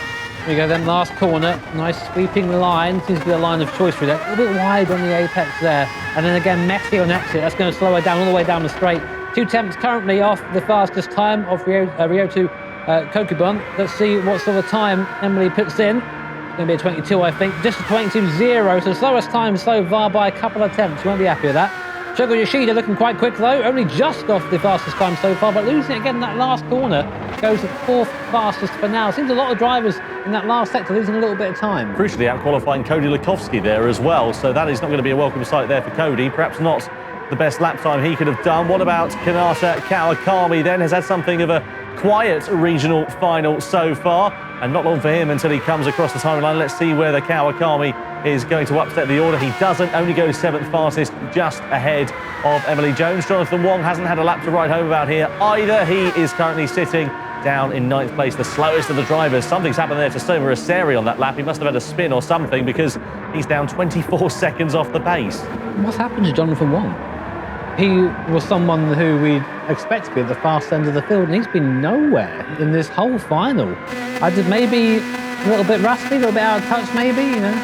Who knows, because some drivers have been practicing week in, week out. Some have been competing more in top 16 Superstars races, others haven't. So maybe Jonathan just a little bit out of practice perhaps with these cars or this machinery or this combination of circuits. Either way, it's not ideal for him at all. And now the final group of drivers ready to head out onto the track then for their last bite at the cherry in this qualifying session. So I wonder who we're going to be looking at in this group to see whether they're going to be able to spoil the party. I think Tatsuya Sugawara, he's got some potential underneath him. Likewise, Takuma Morita hasn't been too bad. Immiura, we saw him fighting, of course, for that podium with Lukovsky in race 2. Let's see whether he can bring the goods together in race ahead of race number 3, ahead of the grand final in this final qualifying session then.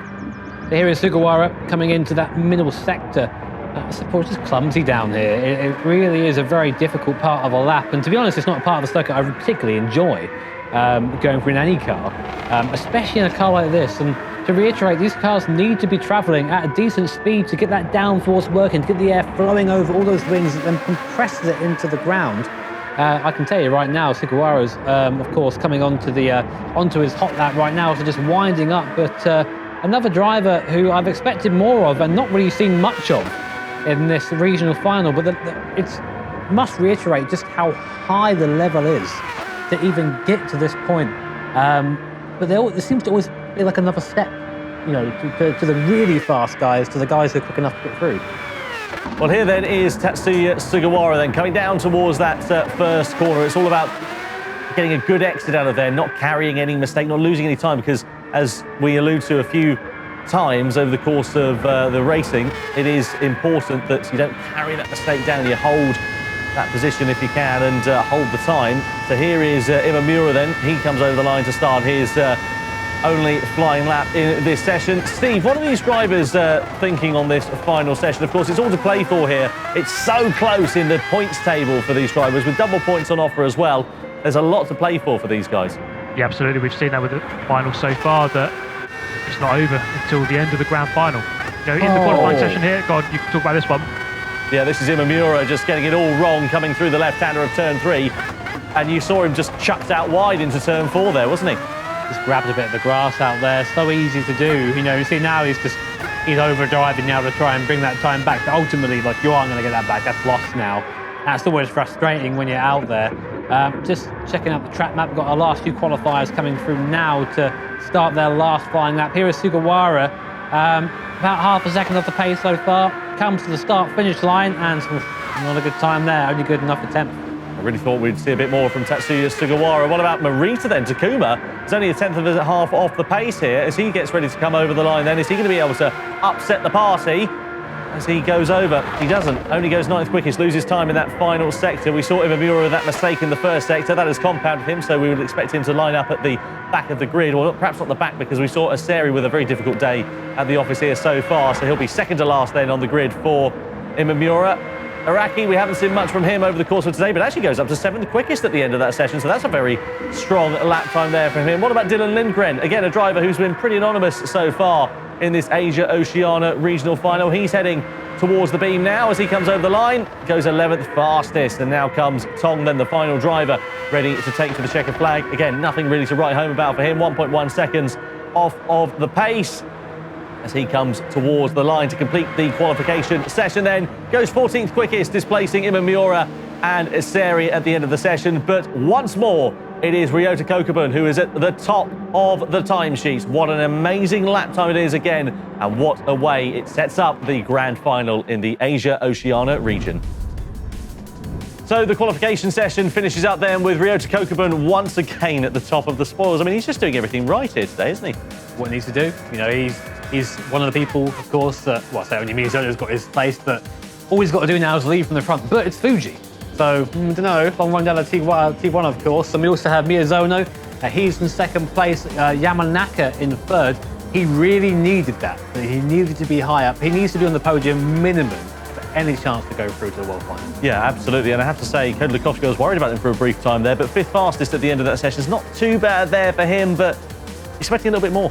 Yeah, I mean, you have to always hammer home that it's double points here. So each position you lose is potentially more points you're going to lose when you come to the end of the race. So they'll be upset of that, but we do have our current driver points on screen for you now. As you can see, Kokubun leading by Miyazono by 4 points. And then it's quite close here between Lukovsky, McEwen, Imamura and Kawakami. And I say close to, again, to reiterate, double points, so it doesn't take much for that to change. No, exactly not. As you said, 24 points on offer for this grand final for the victory, and goes all the way down to 10th place, as we know, for 2 points there. So, as you said, it's all to play for these drivers, and there's so many in there that could upset the apple cart. We saw exactly that in the EMEA region. We thought it was a dead cert between Valerio Gallo and Baptiste Beauvoir, and Koke Lopez came out of nowhere to take the win and the overall victory as well. Yes, definitely. And of course, to reiterate, Miyazono has already qualified. So get rid of his name, kick it out, gone, don't worry about that. And then the top three, apart from him, are the ones that will be going through. Absolutely right. Well, the drivers are ready to line up on the grid. Tension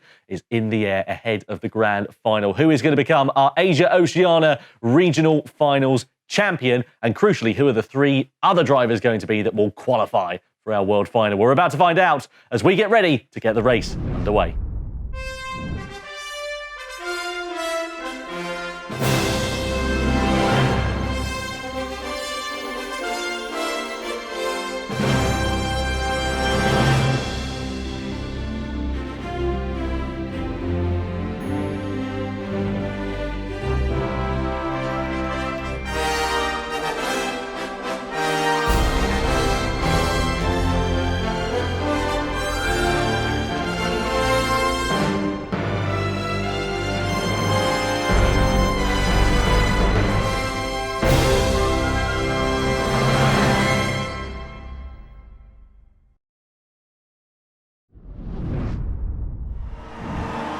Three races, and now the final then. So here we go with the Red Bull X2019s at the Fuji International Speedway.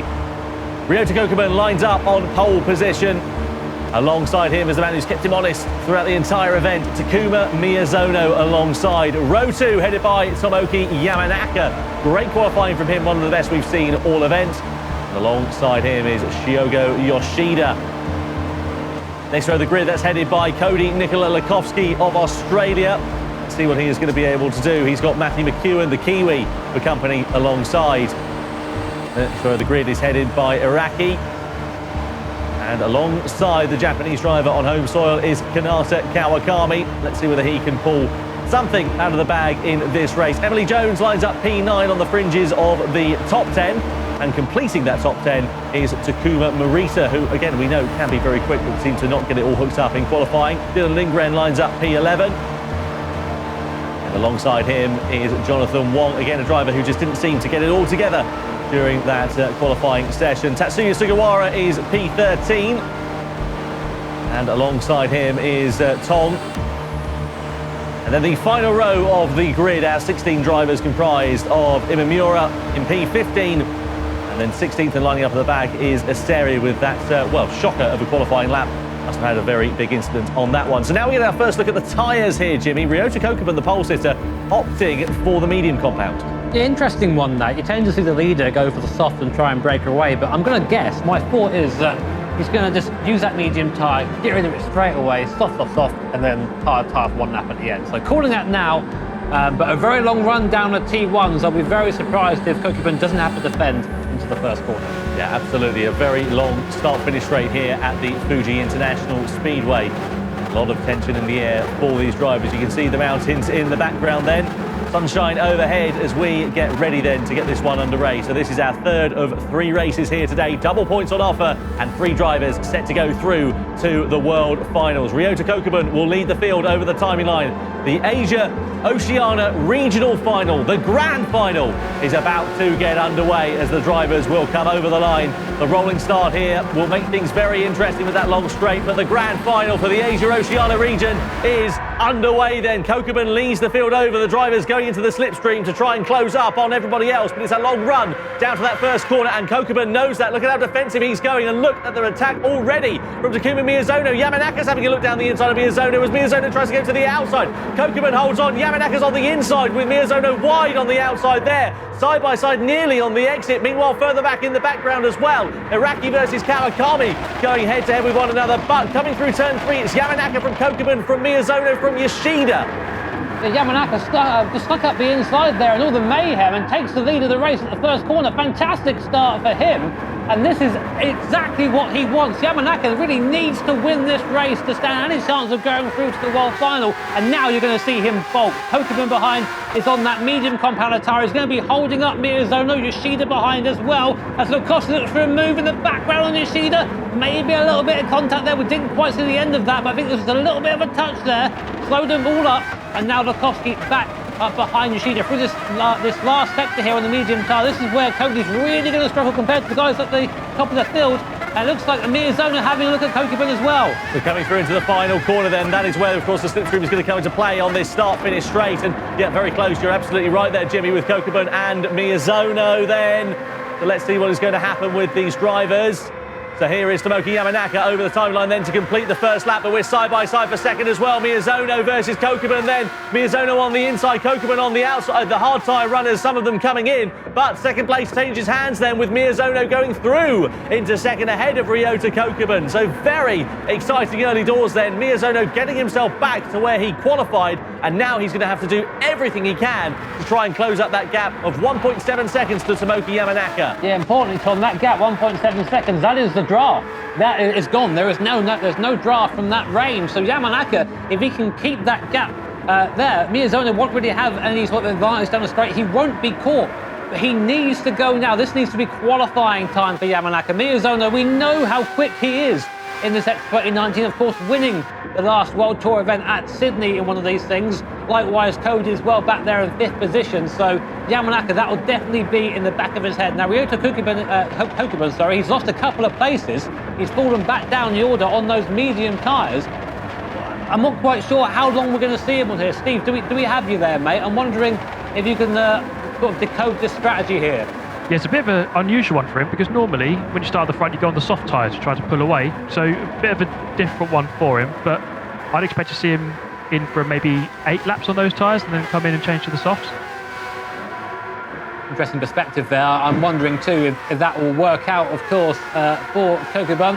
Here is Lukowski, 5th place right now. Already a penalty for Lindgren there for ignoring track limits, and Yoshida goes by as well. There's nothing you can do in that code. You just have to sort of wait and see. And of course, on that medium compounded tyre, the grip isn't there to respond. Nicely done there for Shogo Yoshida. So Kokubun then goes down into 4th position. He's going to be stuck in the dirty air of the Japanese driver here as well. I was going to say the saving grace is that Cody Lukowski is not too far away, but of course he's on the medium compound tyre there as well. Matt McEwen, who is now directly behind Kokubun, is on the soft tyre, so he should be quicker in the early stages of this one whilst it's in its useful range. So let's see what is going to happen then. If it stays as it is in this in this grand final, for the regional final, I should say, it will be that Takuma Miyazono, of course, sits at the top of the pile. He's already qualified for that, but it would be Ryota Kokubun, Tomoki Yamanaka, and Cody Nikola Lukowski who would go through to the world final. But plenty of time for that to change over the course of the next 24 laps here. And now you can already see Matt McEwen. This is where the soft tyre is going to really be beneficial for him, and he's closing right up onto the back of Ryota Kokubun here. But bear in mind, he is losing time ultimately behind Kokubun, because he needs to get by through that middle sector. The medium compound just not quite as effective, doesn't quite hold on as well as that soft compound of tyre does. So It's sort of, you gain and you lose some, and this is where you gain on the straight. 306Ks, 307Ks, it's about 190 miles an hour here, and then you hit the anchors hard down at T1 there. A little bit of a lift I saw from McEwen, a little bit of saving a bit of fuel maybe. It's a possibility. It certainly is a possibility there for McEwen. Fuel is definitely going to be a factor in this race. Drivers will at least have to take a fair bit of fuel on board to get themselves to the end, especially given how flat out you are down that very long start-finish straight.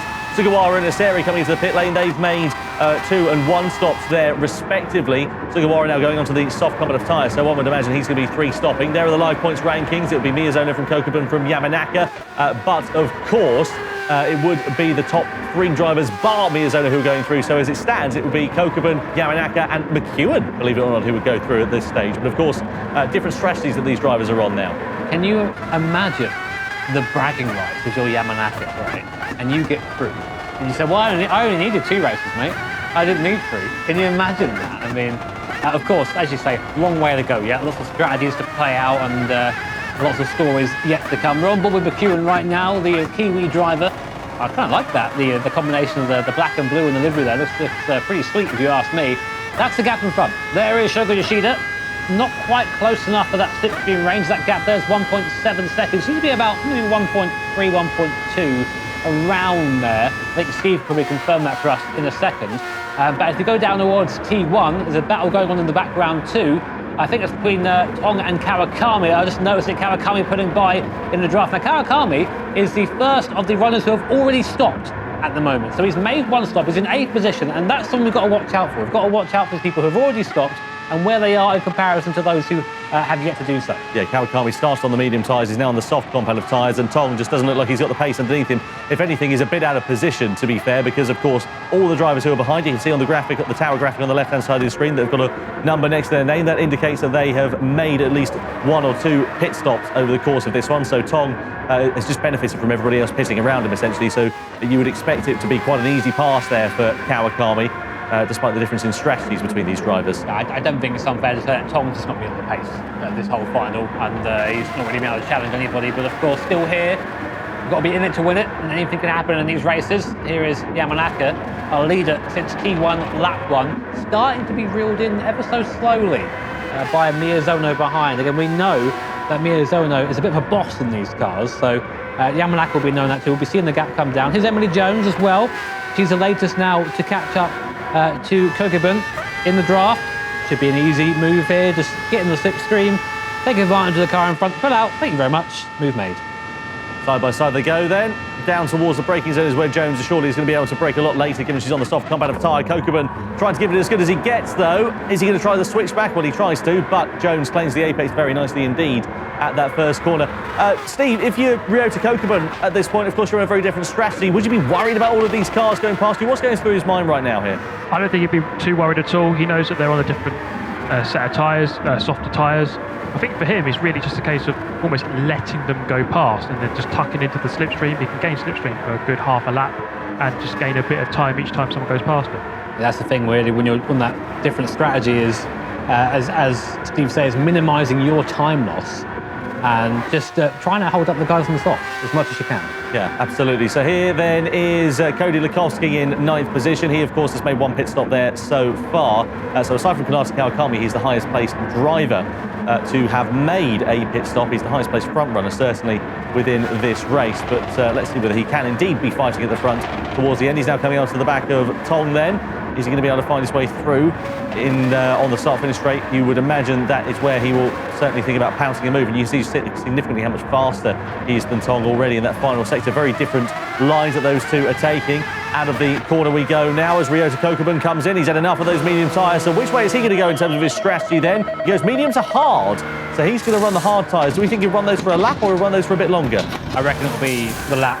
I mean, you have to do that now. I mean, I think we've got to the point in these competitions and these finals. That's a bit of traffic on the way out there, and Cody has to go wide to sort of accommodate that. And importantly for Cody now, he's stuck behind Tong. And he needs to get by. Tong is a lot slower than this. He's flashing the lights in frustration. Get out of the way, he's saying. You're not even in my race. But of course, Tong is well within his rights to take the track. And you see there, Ryota starting to understand what the hard compound of tyres are. Look at that gap that they've both opened up already over the Japanese driver. And at this point, Cody just needs to get on by as quick as possible. But to go back to what you were saying, actually, no, you know what? Let's stay with this, as Tong really is fighting for 7th position, and Cody's going to just take it back, sweeps to the inside, takes away the apex, forces Tong out wide. That is a proper move. You call that a bit of a block pass. So you just chuck your car up the inside, say there is no way you're coming back at me now. I'm taking this, whether you like it or not. Beautifully executed as well. Solomon, right dummy going down that straight, switch back to the inside. Lovely stuff there from Cody Lukovsky. Ryota Kokubun there. I was going to say that he's come out in a bit of traffic, but of course that won't be too much of an issue if he indeed is going to come into the pit lane here at the end of this lap. You can see him there in a bit of a sandwich with Tong in front and Wong behind. So coming into the pit lane now, we should expect Ryota Kokubun. Is he going to come in? Yep, he is. One would imagine, and he does come in to take those hard tyres off, and surely he'll go for the soft compound of tyre then after this one, and indeed he does. So now he's just going to need a bit of clear air crucially after this one, but it's Tong versus Wong coming down the start-finish straight then, and in towards the first corner. Wong is now ahead of his compatriot and into 8th position. Yeah, you need to do that. Again, Tong's he's just slow out there at the moment. He hasn't quite got the speed of everybody else. And I mean, all credit to him, he's fighting for it, as I would as well, and as you are more than entitled to do so. But if you're Lukovsky, if you're Jonathan in front, you're thinking, just get out of the way. Just get out of the way. I need to be making as much time as possible. And saying that, Kokubun's outlap there was actually not really that great. He got caught up in all of that. He did, yeah. Sort of by bad luck, really. Steve, he's come out with 5.5 seconds to Tong in 9th position. Is this strategy working out for him so far, or will that lap on the hard tyres where he was stuck in traffic have cost him more than he was expecting? I don't think he lost too much there. He did come out just behind them, but as Jimmy said, you're on the hard tyre, you probably should be a bit slower. So I don't think he actually lost too much. It's going to be a long race for him. We'll have to see where he ends up at the end. This isn't it, playing the long game. It's a longer race. It's about 40 minutes these races go on for, and that's a lifetime for some of these drivers. So when you've seen the sprint races here, when you sit down and I've got to now work out my pit strategy, work out my tyre wear, work out your fuel. And in that regards, in my mind, the sim racing here is a little bit more mentally taxing than the real life racing. So you tend to have someone on the radio doing that for you. Here, you do it all. You're your own race engineer. This is very true. The gap is coming down actually between Miyazono and Yamanaka, now sitting at 1.2 seconds. I've been keeping an eye on that over the last few laps, and Miyazono, whether he was conserving his tyres and his fuel in the opening few laps, I'm not 100% sure, or whether it's the reverse of that. Maybe Yamanaka is running out of tyres, and maybe he is going to be thinking about pitting before too long. But the gap now coming down to 1.3 seconds. That's about the slipstream range that we're expecting in these Red Bull X2019 cars. So he's going to have to keep an eye full on his mirrors, is Yamanaka here. You can see the point standings on the right-hand side of your screen. Miyazono, don't worry about him, he's already qualified. Yamanaka, Kokubun and McEwen would be the 3 drivers who make it through to the World Final at this stage. Oh, big old slide there coming in for Miyazono as well, as Tong gets a 1-second penalty, as did Dylan Lindgren earlier on for ignoring the pit lane lines there. Easy to do that, especially when you're trying to maximise your time here. And again, Yamanaka opening back up again for the last sector. Now, Miyazono coming up to the right-hand side of the circuit here. Is he going to pit in? I think he might be. There you go, inside the lines now. It's a clear signal. I think maybe going to try the undercut. Maybe going on to another set of softs now. Let's have a look. Spot on, yeah. Absolutely spot on. Goes on to the soft top end of tyres then for Takuma Miyazono. Now, what he needs is he needs clear traffic when he comes out of this pit lane to just set his fastest laps. Now, where is he in terms of, with McEwen? He's got enough time in hand, but is he going to come out just ahead of Emily Jones? That's important there for Miyazono. Yeah, perfect for him there. Emily won't have the pace on the tyres to get by Takuma now coming out of the pit lane. So basically, Miyazono just has clear track in front of him up until McEwen. So he'll be working with that, try and drive into that gap as much as he can. And that's one of the big things of here, is just having clear air if you're on the soft compound tyre, because any time you're not in clear air, you're just losing time. So Emily right now, sort of battle up for her, she's gone into dirt here, and look how much she's lost already. Steve, you're Tomoki Yamanaka at the moment. You've got 3.7 seconds to Shogo Yoshida. Your nearest rival's just made a pit stop. What are you thinking? Not that much, as it turns out. Right, what's it? Brain, head empty, no thoughts. What's going on there? But what is, I think, what will be happening is thinking, right, I've got to respond to this. I've got to, and you would know that. You would know. You would look in your mirror. Oh, where's Miyazono gone? And you would know it's a pit stop. So I assume we'll see Yamanaka pit this lap. And look at that. I've had a couple of things right in this stream. I'm impressed. I have no idea how. And that poor marker on the inside a proper hammering as everyone comes into the pit lane. So a lot less fuel in the car coming in there. But he's been clearly going a bit more flat out. McEwen now, he's opting for a different strategy. He's inside the top 5, as we know, going for the hard tyre. So he's going to presumably run those for one lap. Now Miyazono gets ahead of Yamanaka coming out of the pit lane then. So Miyazono is now ahead. Is that going to cost Yamanaka time? Side by side, nearly on the exit, but Miyazono says, thank you very much, and gets back into the lead then. Can you see how much of a big deal that is for Yamanaka there, just to be second? He needs to win this. It's so tight with the points. We'll have some live points on screen through. There they are right now. This brings Yamanaka down to 4th place. Now, if he beats McEwen in this, which he's looking to do right now, because even with tie points, because he's ahead in the Grand Final, he will be the driver to go through, but only just. So, being second, it's a bit of a risk. You can get away with it. If anyone increases their position, then that's it. If McEwen got by Yoshida, that'll be that all done and dusted. So really, Yamanaka needs to win this race. Miyazono won't care one bit about that. He wants to win this. He wants to take the regional final here for Asia-Oceania. You think maybe there'll be a little bit of competition there, but I can tell you, when it comes to racing, everyone's on their own. Home soil here at Fuji Speedway. 2 Japanese drivers battling for the win. Yeah, you can guarantee they're going to be fighting all for themselves, aren't they? So, Tomoki Yamanaka, he needs to really get himself past Miyazono if he can have a chance of winning this race. So the perfect strategy then from Takuma Miyazono. Why would we be expecting any differently? Of course, fighting for that World Tour win last time in Sydney earlier on this year. Now Matt McEwen is coming to the pit lane. He's gone from the hard tyres over to the soft compound as well. Where is he going to emerge out of the pit lane? We'll keep an eye on that. Shogo Yoshida sitting just in the background there in P3. Bit of a lonely race there for him here so far. McEwen's under investigation as well for ignoring pit line. So that could be potentially his final space up and done if he gets a penalty and loses a position. That would be huge.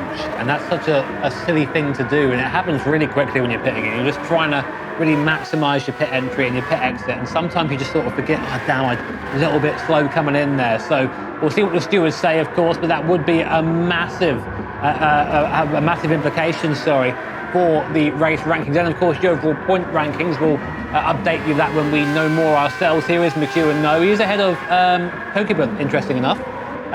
So his strategy so far seeming superior to that of the Japanese driver behind at the moment. And this is what I think Ryota would be trying to avoid being stuck behind somebody else. And unfortunately, I think maybe just not quite quick enough in that middle stint, and it's brought him back a little bit. Doesn't need the traffic at this stage, does he? It's going to cost him more than it's going to gain him at the moment. He needs to just get himself ahead of Matt McEwen, but it's easier said than done, especially when you're stuck behind them in corners like this. He needs to have a really good run out of that final corner and use that slipstream, which of course McEwen doesn't have. Someone who does have the slipstream is Emily Jones here, who's on the back of her fellow countryman. Here is Koda Lukovski now on the defensive. Jones trying to find her way through, but Lukovski, good legs in that straight line and not able for Emily Jones there to find her way past. Yeah, I mean, I think Emily knows that. And McEwen, a 2-second penalty, that's got to be now it for McEwen, which is a real shame because he had a proper chance of getting through here today to that world final. That 2-second penalty down here, it's going to feel like an absolute age. I mean, that means you're stationary for 2 seconds. That's more like a 5 or 6 second penalty. Yeah, it certainly is. So Emily Jones then, we just looked at her very briefly. Matt McEwen then 7th position for him, but that 2-second penalty is going to be a welcome sight for Ryota Kokibun then. He is going to get himself out of harm's way in terms of Ryota Kokibun, but he's going to, of course, lose a bit of time there. Now, look at the pressure that Jones is putting on. This is brilliant. This is the best we've seen from her over the entire Asia-Oceania event, battling with the likes of Koda Lukovski and battling well as well. This is great to see. I say, bear in mind, not to take anything away from Emily, but Cody has already used that medium tyre, whereas Emily's gone for a double soft so far. So on aggregate, Cody is a bit further ahead when you work it all out. That's sort of the thing of this race as you go from there. Steve, mate, I think we might have you now. I mean, is it worth Emily really fighting Cody at this point? Well, if she is quicker, which she seems to be at this moment in time, then she may well go past, but it looks like she's kind of just holding station, just kind of taking the slipstream. Yeah, I think saving a little bit of fuel. Yeah. You're getting off the throttle there down the straight, and then that's a clever decision. I think maybe she's not quite as quick as Cody. She's being dragged along by that slipstream, and maybe she's identified that and gone, you know what, let's take an advantage in this. Lift off the throttle a little bit at the end of the straight. You're not going to be able to overtake, so there's no point gunning it all the way and then hitting the brake pedal. And that means that when she does get in for the fuel stop, which everybody has to do at some point, it will be a shorter stop and then put her in better stead. Here are the live point standings then. As it stands right now, Miyazono, Kokibun, Lukovski and Yamanaka. And you take away Miyazono from that, which means that 2nd to 4th will be the ones going through to the world final. Shogo Yoshida, though, still very much has a chance to upset things as well. I feel really bad for McEwen to have his race dictated by a couple of mistakes like that. I mean, they are his mistakes at the end of the day, but must really be very frustrating. One would imagine so, yeah. What about Kanata Kawakami, who's just been sitting there very quietly in the background, closing up onto the back of the likes of Emily Jones and Cody Lukowski in 4th and 5th position, respectively there. Is he going to throw a bit of a cat amongst the pigeon? He certainly is. He's going to send it down the inside of the final corner. Oh, that was cheeky, and that was late, and Kawakami goes side by side with the exit. Jones has got no grip on the curb as well, and now they're coming onto the straight. I wonder if that was a bit too soon there for Kawakami, because he's not going to have the advantage as much of the slipstream as well. So back into the slipstream he goes, but of course Jones has that in turn from Cody Lukowski. Down to the first corner, Kawakami versus Jones then. Who's going to be later on the brakes? Kawakami is a Dandare, and he sends it down the inside and into 5th position then. So nice job there from Kanata Kawakami to become the meat in the Australian sandwich. Just inches away there, 200 miles an hour. This is what I love about these X2019 cars. They're so quick everywhere, and you sometimes forget that because everyone's going the same speed, but moments like that really highlight just how fast these cars are and how talented our drivers are. So Emily Jones now, I think, in a similar position as she was just a minute ago, but now she's behind Kawakami, so same deal, I think. She's going to try and stay with Kawakami in front, just save a little bit of fuel and just play the long game. I think that's all she can really do. She doesn't quite have the pace of the top 5, the top 6, I don't think. So really it's just trying to think of other ways that she can get there, and that's more than a viable strategy. Well, let's see what is going to happen then with Emily Jones. Either way, it's been a very impressive performance for her in this final race to see her fighting inside that top 5 nonetheless. And we really hope that she has a good result. We see her at more events in the future. Doesn't look like she's going to have done enough to qualify for this world final, especially given the ultra-competitive level of the drivers out front in these races that we have had, but still very good to see her making history by becoming the first ever female competitor in a regional final event. Now here is Kawakami versus Lukowski. Kawakami says, see you later. Pulls alongside Lukowski, has the advantage of the slipstream, which of course Lukowski does not, and Kawakami is ahead, but is Lukowski going to try and send it on the brakes into the first corner? Doesn't have the grip underneath him, doesn't have the opportunity, and Kawakami takes away 4th position. Kawakami on quite fresh tyres in comparison to Cody as well, so I think just a lot of clever racing going on here, and it can be quite difficult when you're out there as a driver to sort of give up these positions, but realistically you have to think of running the fastest race possible. We've discussed that before, Steve, haven't we, about just making sure that you're trying to ignore all these factors on circuit, just making sure your race is the best you can make it. Yeah, exactly. In these races, you know, they're what, 40 minutes long. It's a very long race. There's a lot of time that you're going to be coming up against other drivers. You just want to minimise your overall race time. You don't want to be fighting too much, because every time you fight with one driver, you're losing time to all other 14 drivers on the track. So you really want to minimise your race time is the main thing. What about Tatsuya Sugawara as well? We were expecting more from him in this race, especially given the pace that we've seen of him at previous World Tour events, for example, and down in 14th position, just nowhere really. He's been for the entire final. I don't know, mate. I don't know what to say. Some of these drivers have just not really turned up for this one, you know. We've got Jonathan Wong finally inside the points. Oh, did Cody skip the wall there? He did. I wonder, because that's ignoring pit lines as well, I wonder whether he is going to have the stewards looking at that before long. He's going onto the whole compound of tyre. Let's see whether there is an investigation launched there for Lukowski. Either way, he'd have lost time on pit in by colliding with that wall. It was a very late lunge. Oh, is he going to come out ahead of Jonathan Wong here as well? So Wong is in 9th position. He's on soft tyres. Lukowski's on hard. So Wong is, in theory, going to be quicker than Lukowski here as well. Flashes the lights to try and signal his intentions to find his way through. And Lukowski is going to be, I would imagine, a sitting duck, especially in that infield section. I'm just laughing, because when has that ever worked on Cody? When in fact, he doesn't care. He's just doing his own thing out there. So Jonathan Wong, of course, desperate to get by Cody. He knows he's on the hard compound of tyre like this as well by the performance. But and there you go. So incident involving Cody and Nicola Lukowski ignoring pit lines, and that's the slam dunk for me as Cody just goes defensive at the last moment. Jonathan just has to chuck it out at the last second. It might get it done on the soft compound of tyre, has the better grip in that corner, and there's a 1 second penalty for Cody. That's going to change everything for his race. That's a massive blow there for the Australian driver, and that's going to change the championship as it stands now, 100%. Cody Lukowski then with that 1 second penalty for ignoring pit lines. It counts on the way in, it counts on the way out too, so the drivers don't gain any unfair advantages. Clearly Cody didn't have a read of the rule book, tried to get an advantage, or maybe just made a very late call to go into the pit lane. Either way, that 1 second penalty is going to cost him very dear indeed. It'll cost him time, but it could cost him a place in the world final here as well. Now, Kokubun comes in. He's going soft to soft compound of tyres here, so making his second stop in this race out of 3, presumably. Taking fuel on board in this stop as well. So what's the ideal outcome for Kokubun here, Steve? What does he need when he comes out of this pit lane? Well, the sound of silence. Jimmy, what do you think? Yeah, I think to go fast and don't crash, I think is what Steve would have said there. Steve, mate, do we have you? I think so. Yeah, we do. Hello. Yeah, I think I need to update my motto there, which would be drive faster than the rest and crash less than the rest. So a little bit of an update of that. But I think for Kokubun, he just needs to make sure he's in clean air, and then he's on the better tyres compared to Miyazono and Yamanaka. He just needs to reel them in. Yeah, another penalty there for Cody, so that pretty much counts him out. Meanwhile, though, look at this. Yamanaka and Miyazono, first and second place, both pitting in now. Oh, hello. Yamanaka. Oh, that was late. That was very late. Very late. Now, is that going to be another pit line penalty? Because he followed him in, but then he's decided to dart out at the last second. I don't know if it's just on pit entry and pit exit you have to... I think it's only if you make a pit stop. Okay, then we'll get back to that when we know. Well, we'll see very shortly, but that was very close there. McEwen doing the same thing, so maybe that's something that has been briefed to our drivers. We unfortunately don't know that right now. We'll try and get that information as quick as we can. But importantly, Yamanaka was catching Miyazono. He was back in the play there.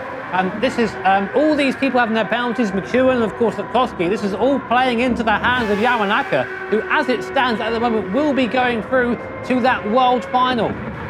This is getting very exciting indeed. Lap 19 out of 27 we are on for the Asia-Oceania Regional Grand Final then. So Yamanaka leads the way. 2.7 seconds is the advantage he has over Shogo Yoshida. They both still owe another 2 compounds of tyre in this race, and we'll keep an eye out and see what they're going to do over the course of this one. You can see them, they're getting very squirrely. Those tyres are getting very much past their best now on lap 19.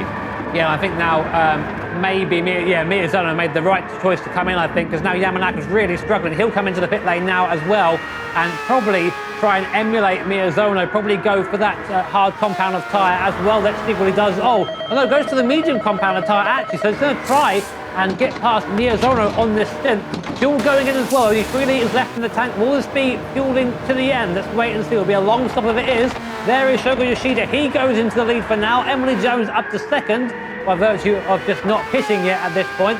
There is Yoshida. McEwen also following through up there as well. Miyazono back into the pit lane now to get off those hard compounder tyres and presumably go on mediums to the end. Taking fuel on board there as well. A little bit less fuel he's taking on board than Tomoki Yamanaka. Again, these could all be absolutely crucial to the end of this race. We've seen some races decided by a couple of litres of fuel to one another, who can save best, and that's the advantage when you're stuck in the slipstream of a driver in front of you. You can just lift off, coast and save a little bit of fuel but not lose any time crucially. Now here are the standings as it would sit. So it would be Ryota Kokubun who would make it through. Miyazono, he's already through, he's qualified. Yoshida and McEwen would be the other 2 drivers who would make it through at the moment, but of course those 2 are out of position as it stands, given the strategy that is still to play for the driver. So we'll keep an eye out and see how it develops over the course of this one. But here is Tomoki Yamanaka then, ahead of Takuma Miyazono by 3.7 seconds as he comes into this infield section. And Yamanaka looking very much in a good position there. He was a bit cheeky on the pit entry there, but it is no incident under investigation as far as I can see from the race stewards. So let's see what is going to happen there for him. Meanwhile, the race leader, Shogo Yoshida, comes into the pits. 3 litres of fuel left, putting medium tyres on too. Yeah, that seems to be the scrap now. Now, I wonder if we'll see him go to the end. Yamanaka, this will be a bit of an indicator for us as to what's going to happen next. So, will Yamanaka peel into the pit lane? No. So he's going to go around now on those medium tyres, surely until, lap 27 basically, the last chance he can pit in, and then bolt on the hard for the last lap. So that means now he needs to bring that gap, open up that gap to Miyazono if he wants to walk away here, the winner of the last race. So, Emily Jones and Shogo Yoshida now side by side, and Emily Jones takes the lead of the race as Yoshida comes into the pit lane, of course. He's not going to take that line down. There's McEwen in there as well on the soft compound of tyres. And Emily there managing to jump them all, going on to the hard compound. Let's see what she owes so far. She still owes the medium compound, so 1 more stop. Oh, and another pit penalty this time for Emily Jones. And that's going to be a bit of a dampener for her, of course, but it's a slam dunk. If you don't stay in the lines and when you go in and come out of the pit lane, you're going to get a slap. And I'm surprised that so many drivers seeing others get penalties are still not taking that seriously. Not ideal at all there for Emily Jones, but a welcome sight there for Matt McEwen as well, because he doesn't have to do too much to find his way past. Now here is Tomoki Yamanaka, who has got himself right onto the back of this trio of cars who are all relatively out of position and squabbling for position. Only Yoshida really isn't involved in the mix here as well. You can see Yamanaka there as well, sliding like a dog on a polished floor, trying to get that power down. Jones is about to serve that penalty then, coming on to this start-finish straight. That's going to release her and allow these three drivers to squabble amongst one another. And let's see what Yamanaka and Yoshida are going to be able to do here. So McEwen should be the fastest of the three drivers, given he's on the softer compound of tyre. Jones is released then. Now it becomes a three-way scrap effectively for the lead, but McEwen actually comes in, so it's now a two-way scrap, and it's now Yoshida versus Yamanaka. Yoshida on the defensive, Yamanaka on the attack with the slipstream, coming down to the first corner, late on the brakes for Yamanaka, down the inside and through into the race lead. So Yamanaka once again is out in front at the start of lap 22. And this is important because it puts the car between him and Miyazono, who's now in third place. So this is going to be really, really important for Yamanaka for the win of this race. Yoshida, of course, in there too. Yoshida still can qualify if he finishes where he is at the moment. The only person who can upset that right now is Cody Nikola Lukovsky. He's currently down in 8th position, and McEwen there with another penalty. It's a third one, I think, for him. So I think Jones is set for one too, Jimmy, because she got a warning also. Perhaps. There yes. it is. Come on, guys, get it together.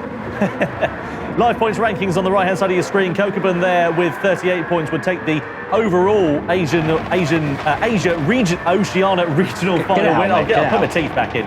God, dear. Drivers are struggling to stay on track. I'm struggling to speak. It's a difficult combination, I tell you. Kokoban then would take the overall spoils in this regional final. And it's going to be interesting to see what is going to play out for the rest of this one with the likes of Kokoban, Yamanaka, Yoshida all involved in the mix there. Looks like Lukovsky's out of this fight by the sounds of things. Could be, really could be at this point. It needs to be a bit of a drive through the field for Lukovsky. He needs a couple of more places. He needs to be basically 6th. McEwen's got a penalty. There goes up into 7th place. So watch Cody. Okay, he is definitely one to watch. He can still qualify now. Life point standings put him 1 point behind Shogo Yoshida, who is currently in 2nd place. Jones has got that penalty in front as well. She's just taken that. That's going to allow her to fall into the clutches of Lukovsky, and surely it's going to allow Lukovsky to try and challenge for the lead then. Side by side we go down the straight, and it's Lukovsky versus Jones. Jones on the inside, Lukovsky on the outside. Jones isn't going to take it lying down, but Lukovsky's got great momentum, runs it deep into the first corner. Can he get traction on the exit? He certainly can, and he's through into 6th place. And that puts him now provisionally qualifying for the World Final. That was an incredibly important move for Cody, and now he's just trying to keep that place. Chase Kawakami if he can and get by that, or make his position a bit more secure. As it stands, going through to the World Final, aside from Miyazono, it'll be Kokoban, Yamanaka and Lukovsky. This is absolutely fantastic. 4.5 laps now remain here at the Fuji International Speedway, and it could go either way. Lukovsky is on the fringes of making it through, but if he makes a mistake, if he makes one tiny little error, allows somebody else to come past, that could be his world final aspirations over. This is going to be very exciting to see how it all plays out. Meanwhile, at the front, Tomoki Yamanaka now 1.1 seconds ahead of Shogo Yoshida. You see the race leader there on your screen, ahead of Yoshida, ahead of Miyazono by comparison as well. These drivers, aside from Miyazono, have all got to make one stop. So Yamanaka and Yoshida, they owe one more set of tyres. I think they've got enough fuel on board. I think there's fuel on board in their second stop, so that's okay for them. But let's see how it's all going to play out here. Yes, this is really looking like a fantastic drive from Yamanaka, and exactly what he needed. Meanwhile, Cody Kawakami. Cody goes up the inside, goes up into 5th place, and further secures his points for now. If he can keep it going, of course. He needs to still get to the end of the race, and we've seen in previous races, things can still go very wrong. They certainly can, yeah. Let's see what is going to happen then. So Kawakami down to 6th position. Also Morita versus McEwen for 8th place. Morita, the Japanese driver, now ahead of the Kiwi then. That was a nice little move down into the first corner by the looks of things. Those two knocking 7 bells out of one another on track here. So I wonder what's going to happen to Ryota Kokoban here, because he's on a different strategy compared to everybody else. He's run all the compounds of tyres. He's going to be on these softs to the end of this race, is he not? He is, which means he hasn't got to take any more stops. In front of him, Miyazono has made all of his stops. He wouldn't be go stopping again, but Yamanaka still owes the hard compound of tyre. So it's looking like, Steve, I think that after the stop, Yamanaka probably is going to end up in 2nd place. Yeah, I've been looking at the pit times. They've been losing about 8 or 9 seconds, and at the moment Yamanaka's only 3.5 ahead of Miyazono, so at the moment he's not doing enough. Kawakami, I should say, Kokubun is going to be absolutely kicking himself with that strategy. If he'd started on the soft common of tyres, this could be a very different story indeed. And speaking of stories, here is Kawakami versus Latkovski. Once again, side by side down to the first corner. Kawakami now back into 5th place, demoting Latkovski onto the fringes of that world final, down into 6th position. He's only ahead by 1 point if it stays as it is. So let's see what's going to happen then.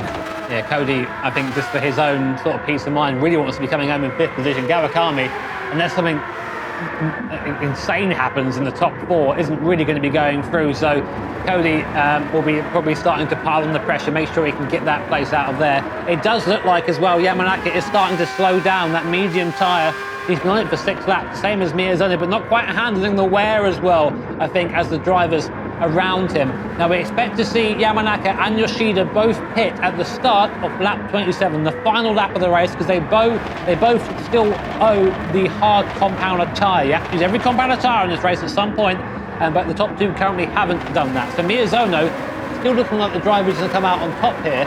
I'm interested to see if that will change things. How many points will Yamanaka lose there?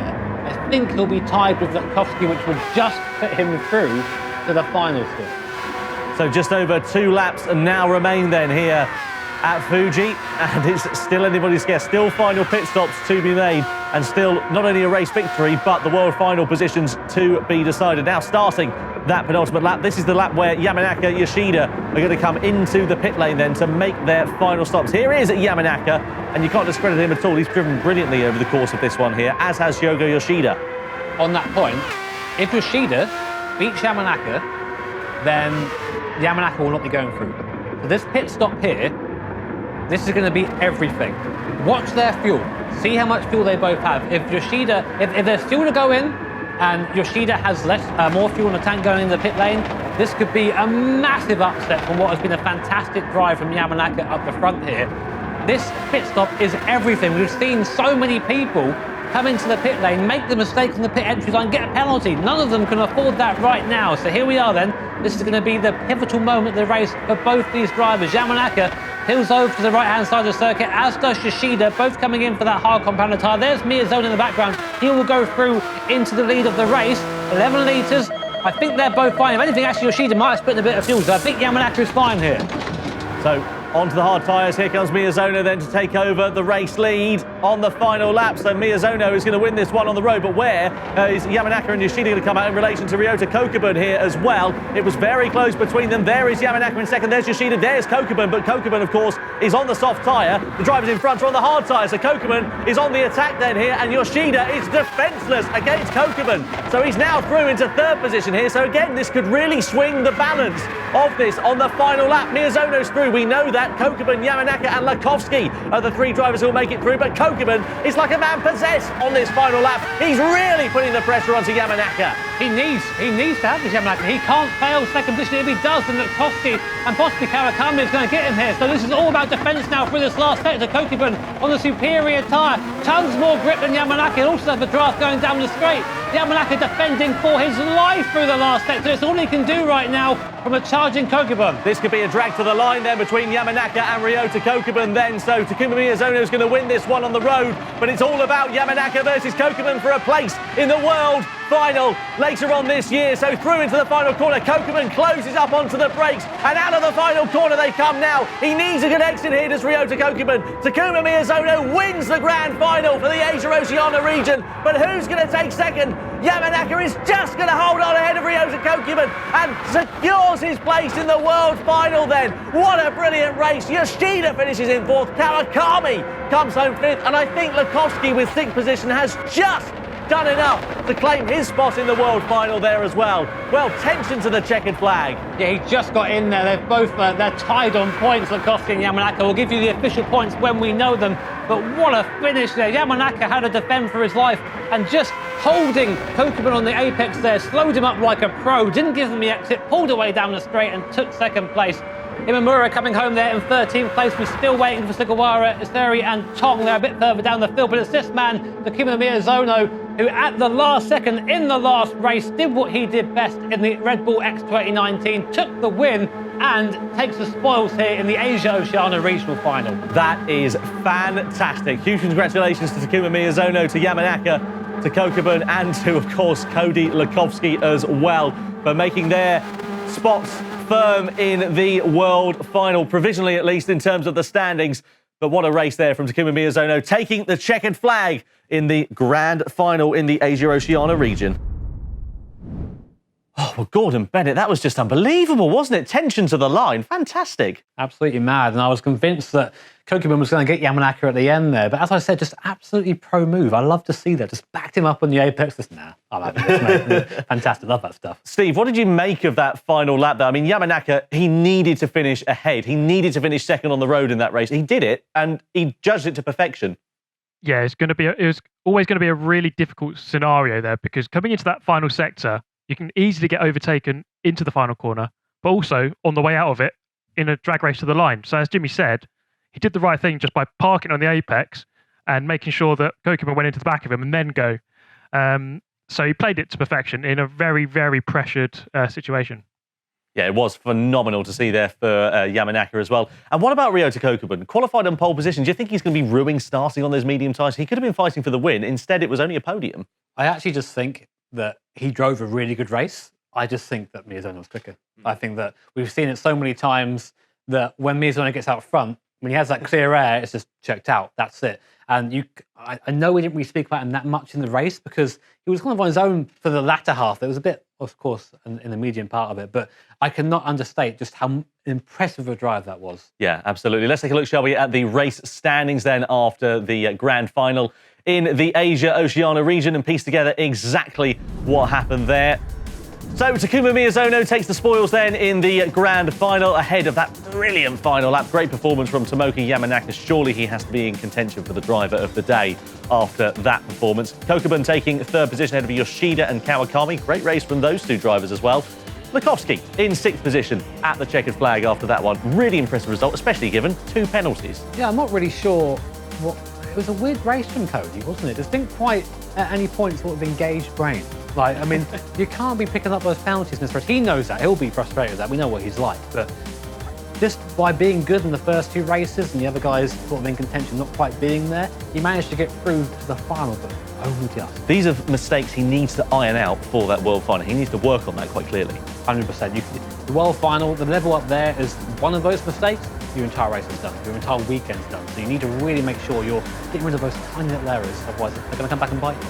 Certainly are. Let's take a look, shall we, confirmation then of the standings after the Asia-Oceania regional final races. So, as it stands going into the world final, Takuma Miyazono, he's qualified. We knew that before the start of the final race. Ryota Kokubun, Cody Lukovsky, Tomoki Yamanaka are the other three drivers who make the cut here.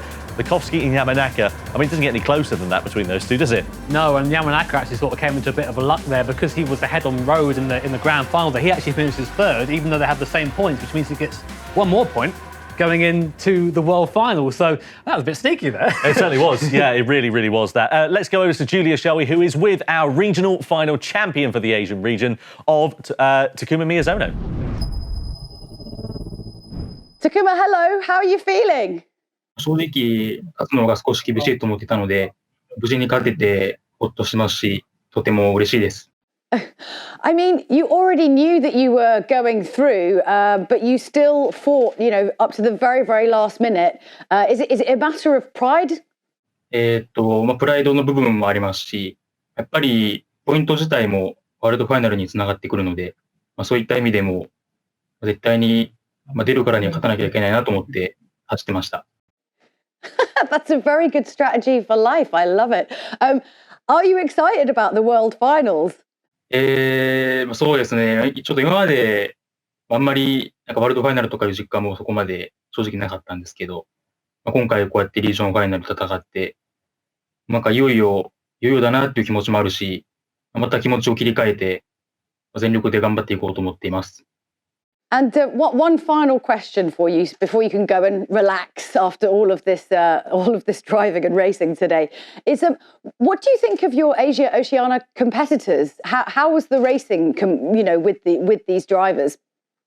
正直やっぱり走るからには、もちろん全員がライバルと思って走ってたんですけど、やっぱりすごい国分選手は意識してましたし、もう最初のレースと2つ目のレースは、少し勝てなかった部分もあったので、本当にもう最後のレースだけでもなんとか勝てないかなと思って走ってました。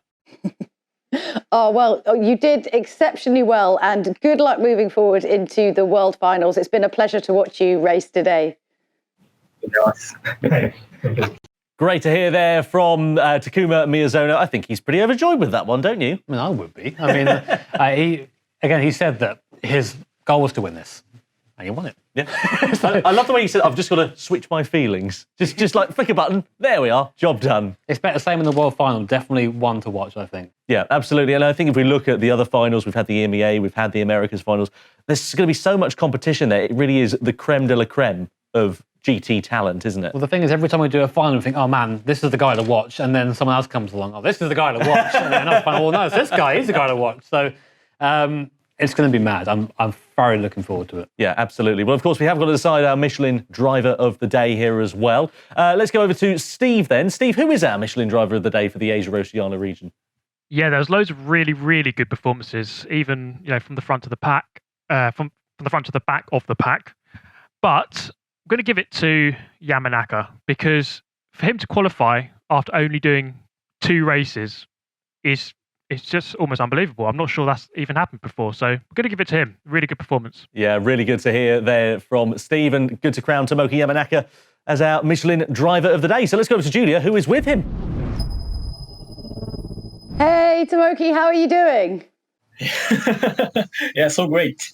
Yeah, so we are happy to tell you that you are our Michelin driver of the day. Congratulations. Thank you. How do you feel? Because I bet after, the first race, you're thinking, oh no, it's all gone terribly. And then suddenly you've done so well to come out, in this position after a difficult start. いや、そうですね。この結果になったのは、やっぱり最後まで諦めずにちゃんと走り切ったっていうのが大きかったと思いますね。ただ、その中でもやっぱ最終レース、勝てるレースだったのに、やっぱり勝てなかったっていうところは、ワールドファイナルの宿題というか自分への課題だと思うので、ワールドファイナルで最後勝てるようにまた準備していきたいなと思います。Oh, well, big congratulations and fantastic driving for today. Arigatou gozaimasu. Thank you so much. Thank you.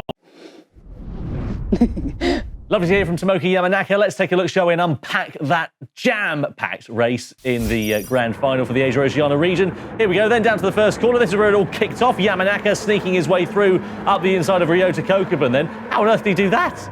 I think just Kokuben being a bit slow, also holding up Miyazono, and that was the move of the race. That needed to happen in order for him to be anywhere near the contention at the end. Here was Kokuben coming up behind Lukowski and Tong. Tong had held up Lukowski for quite a bit of the race there, and then we finally get by there. This sweep to the inside there. Very committed move there by Cody. We're used to seeing those and hanging up Tong to dry, and then of course he would drive on and put away from Tong. Here's Miyazono as well, just coming out of the pit lane, managed to undercut Yamanaka slightly on that second part of the race, and here's where we started to think this is going to be a close one. Yeah, it certainly did. You can see them going side by side on the exit. Yamanaka having to settle for second best to Miyazono at that point in the race. Then it all kind of kicked off in the sort of lower half of the top 5. You can see Emily Jones with Kota Lukowski. Here was Kanasa Kawakami scything his way through. Absolutely inspired mid-stage of the race from the Japanese driver here. Got to make those moves, and you've got to make them stick as well. Of course, didn't quite get it done there into the corner, but had the slipstream and got by it into T1. Here's Wong and Lukowski again, both having a very strong fight. Lukowski at this point is on hard tyres. He hasn't quite got the grip. Gives about as good a defence as he can give, but ultimately Jonathan Wong with the better tyres managed to get by, and of course Cody, that was the story for the race, picked up a pit lane penalty a couple of times. It was really a terrible for a lot of the Australian drivers. Yeah, 2 penalties there for Kota Lukowski. This is in towards the latter stages. This is Shogo Yoshida just trying to get himself ahead of McEwen and Jones, who are out of place at this point, out of sync with one another, but they came under investigation for penalties as well for ignoring pit lines. That was the story of the race. There was Jones getting her penalty. McEwen got one that soon followed. Here was Yamanaka versus Yoshida at the start of lap 22. Yamanaka sending one down the inside of his compatriot at the first corner. The favourite overtaking opportunity on the lap. And with that move, you can see exactly as to why that was. And then here is one lap later, Lukowski versus Jones. Yeah, these guys, I've got to give it to Emily, although she sort of messed up her own race again with another penalty, she fought. She fought the entire way through, and again, definitely one to watch, I think, maybe next time around when we get into doing this, hopefully next year as well. Here is that last lap battle, fantastic, between Yamanaka on the hard tyres, slow through here, and Kokibun on those soft tyres. And of course, you think at this point it's his game, but it was Miyazono who took the win, and just in the background, Yamanaka held off Kokibun and of course Yoshida as well to go through to that world final. 5 Japanese drivers finishing inside the top 5. A final lap that doesn't get more tension-filled than that, Steve. Yamanaka just did basically all he had to do under a lot of pressure because, you know, if he loses that position, he's not going into the world final. So there was a lot riding on it, and he played it to perfection. Hey, Cody, how are you doing? A little bit deflated, but I'm all right. I came 4th overall, so I'm happy that I qualified for the World Finals. That's the most important thing for me. And yeah, I'm qualified now for all 3 competitions: the Nations Cup, Super Cup, and the Manufacturers Series. So I couldn't be happier right now. Cody, you should be happier. You're going through in all 3. Why are you not feeling so great about this? I mean, you're through. What was it about the performance that has made you sort of not feel so fantastic? Yeah, well, I think just my general performance in all 3 races was a little bit down.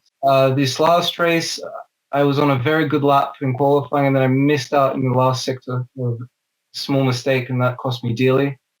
And then, yeah, in the race, it was a bit of a dog's breakfast there. I couldn't really find a bit of track by myself. And in the end, I think I just need to look at the important thing. I've gotten some points towards the World's Final. I've made it into the World Final, and I'll just move on from there. I'm sure you're going to do great, Cody, because you are really dedicated in trying to improve yourself. So just stay focused on that, and I'm sure you'll come good. So congratulations on getting through, and we will see you very, very soon for the World Finals. He made a bit of a dog's breakfast of it. I don't think I've heard that description used in a while. That on your book, isn't it? It probably is. All right. It probably is. Thanks for that. Goodness me. Well, anyway, I have to say, huge congratulations to all of our drivers for making it through. We now have our drivers who are going to be in the World Final after the EMEA, the Americas, and now the Asia and Oceania regions. It's going to be a treat, this. And of course, our 3 regional champions as well, Adriano Carrazza, Koke Lopez, and of course, Takuma Miyazono. Drivers that have always been at the sharp end, but never quite taken the win. Bit of a changing of the guard? Well, I do wonder, you know, we've seen Adriano Carrazza fighting at the sharp end of the World Tour. We've seen some of our drivers who are competing here today fighting at the sharp end of a World Tour. But, you know, we've got other drivers to factor in there as well. And I don't know. It's so unpredictable, isn't it? I was trying to think, doing that interview there, like, who's my money actually on? And I couldn't come to a conclusion. Because I'm a great analyst, obviously. So no idea. Modest, aren't you? Modest. Let's take a look, shall we, at our finalists who are going through then to the World Final event. So over the course of the regional finals, drivers have been picking up World Tour points. So going into the World Final, they've already got some points on the board. We could take a look at some of the scores already here. So Miyazono, he won the Sydney World Tour earlier in the year and picked up 8 points as well for winning the Asia-Oceania regional final. So he goes in with 11 points already on the board. So that's a really important thing to note there. So he's already got a big advantage over some of the drivers at the bottom of the leaderboard. Lopez, Carrazza, both with 8 points apiece. So only 3 points away, but could be crucial in the end. And then the likes of Gallo, Beauvoir didn't perform as well as they might have liked, only with 6 and 5. They will be contenders, but Miyazono's sitting pretty at the top there already, and we haven't even done any races yet, so it's going to be an interesting one. Wow, I can't believe it. All of our regional finals are over, and all that remains in the calendar is the World Final. I can't believe it. It's been incredible to be back and in amongst the GT family and watching some fantastic sim racing. I'm sure you'll agree. I guess we should probably have a little bit of chat about who we think is going to potentially win the World Final.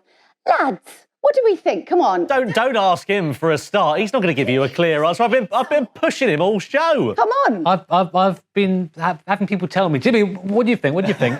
Prepare an answer. Yes. And I haven't got one, because these guys, we've had so many different strengths from so many different regions, and we've seen that it really doesn't matter sort of where you qualify in the grand scheme of things. You can always come good at the world final. We saw that in the regional final. I don't want that. I want an answer. Come on, JB. Come on, pull your finger out. Come on. Oh no. Just pick someone. Come on. No. Okay. I'm going to say, because the form's been fantastic, I'm going to say Miyazono. I think it's his year. All right. Fair enough. Tom, what do you think? It's a tricky one. I really want to see somebody like Karatza up there. Miyazono's going to be quick. Beauvoir, he's been really quick in the top 16. You really can't count him out.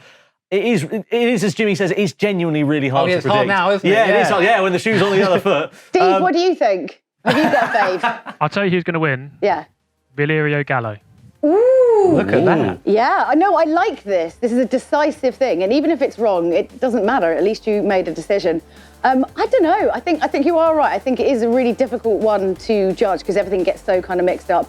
I mean, I wish kind of Lukowski could kind of get to the point where he's going to start hitting that sweet spot, but it just sort of feels like he's still got this kind of internal struggle between actually the driver he is and the one he's sort of forcing himself to be like, which is not him. Do you know what I mean? He's had enough time, I think.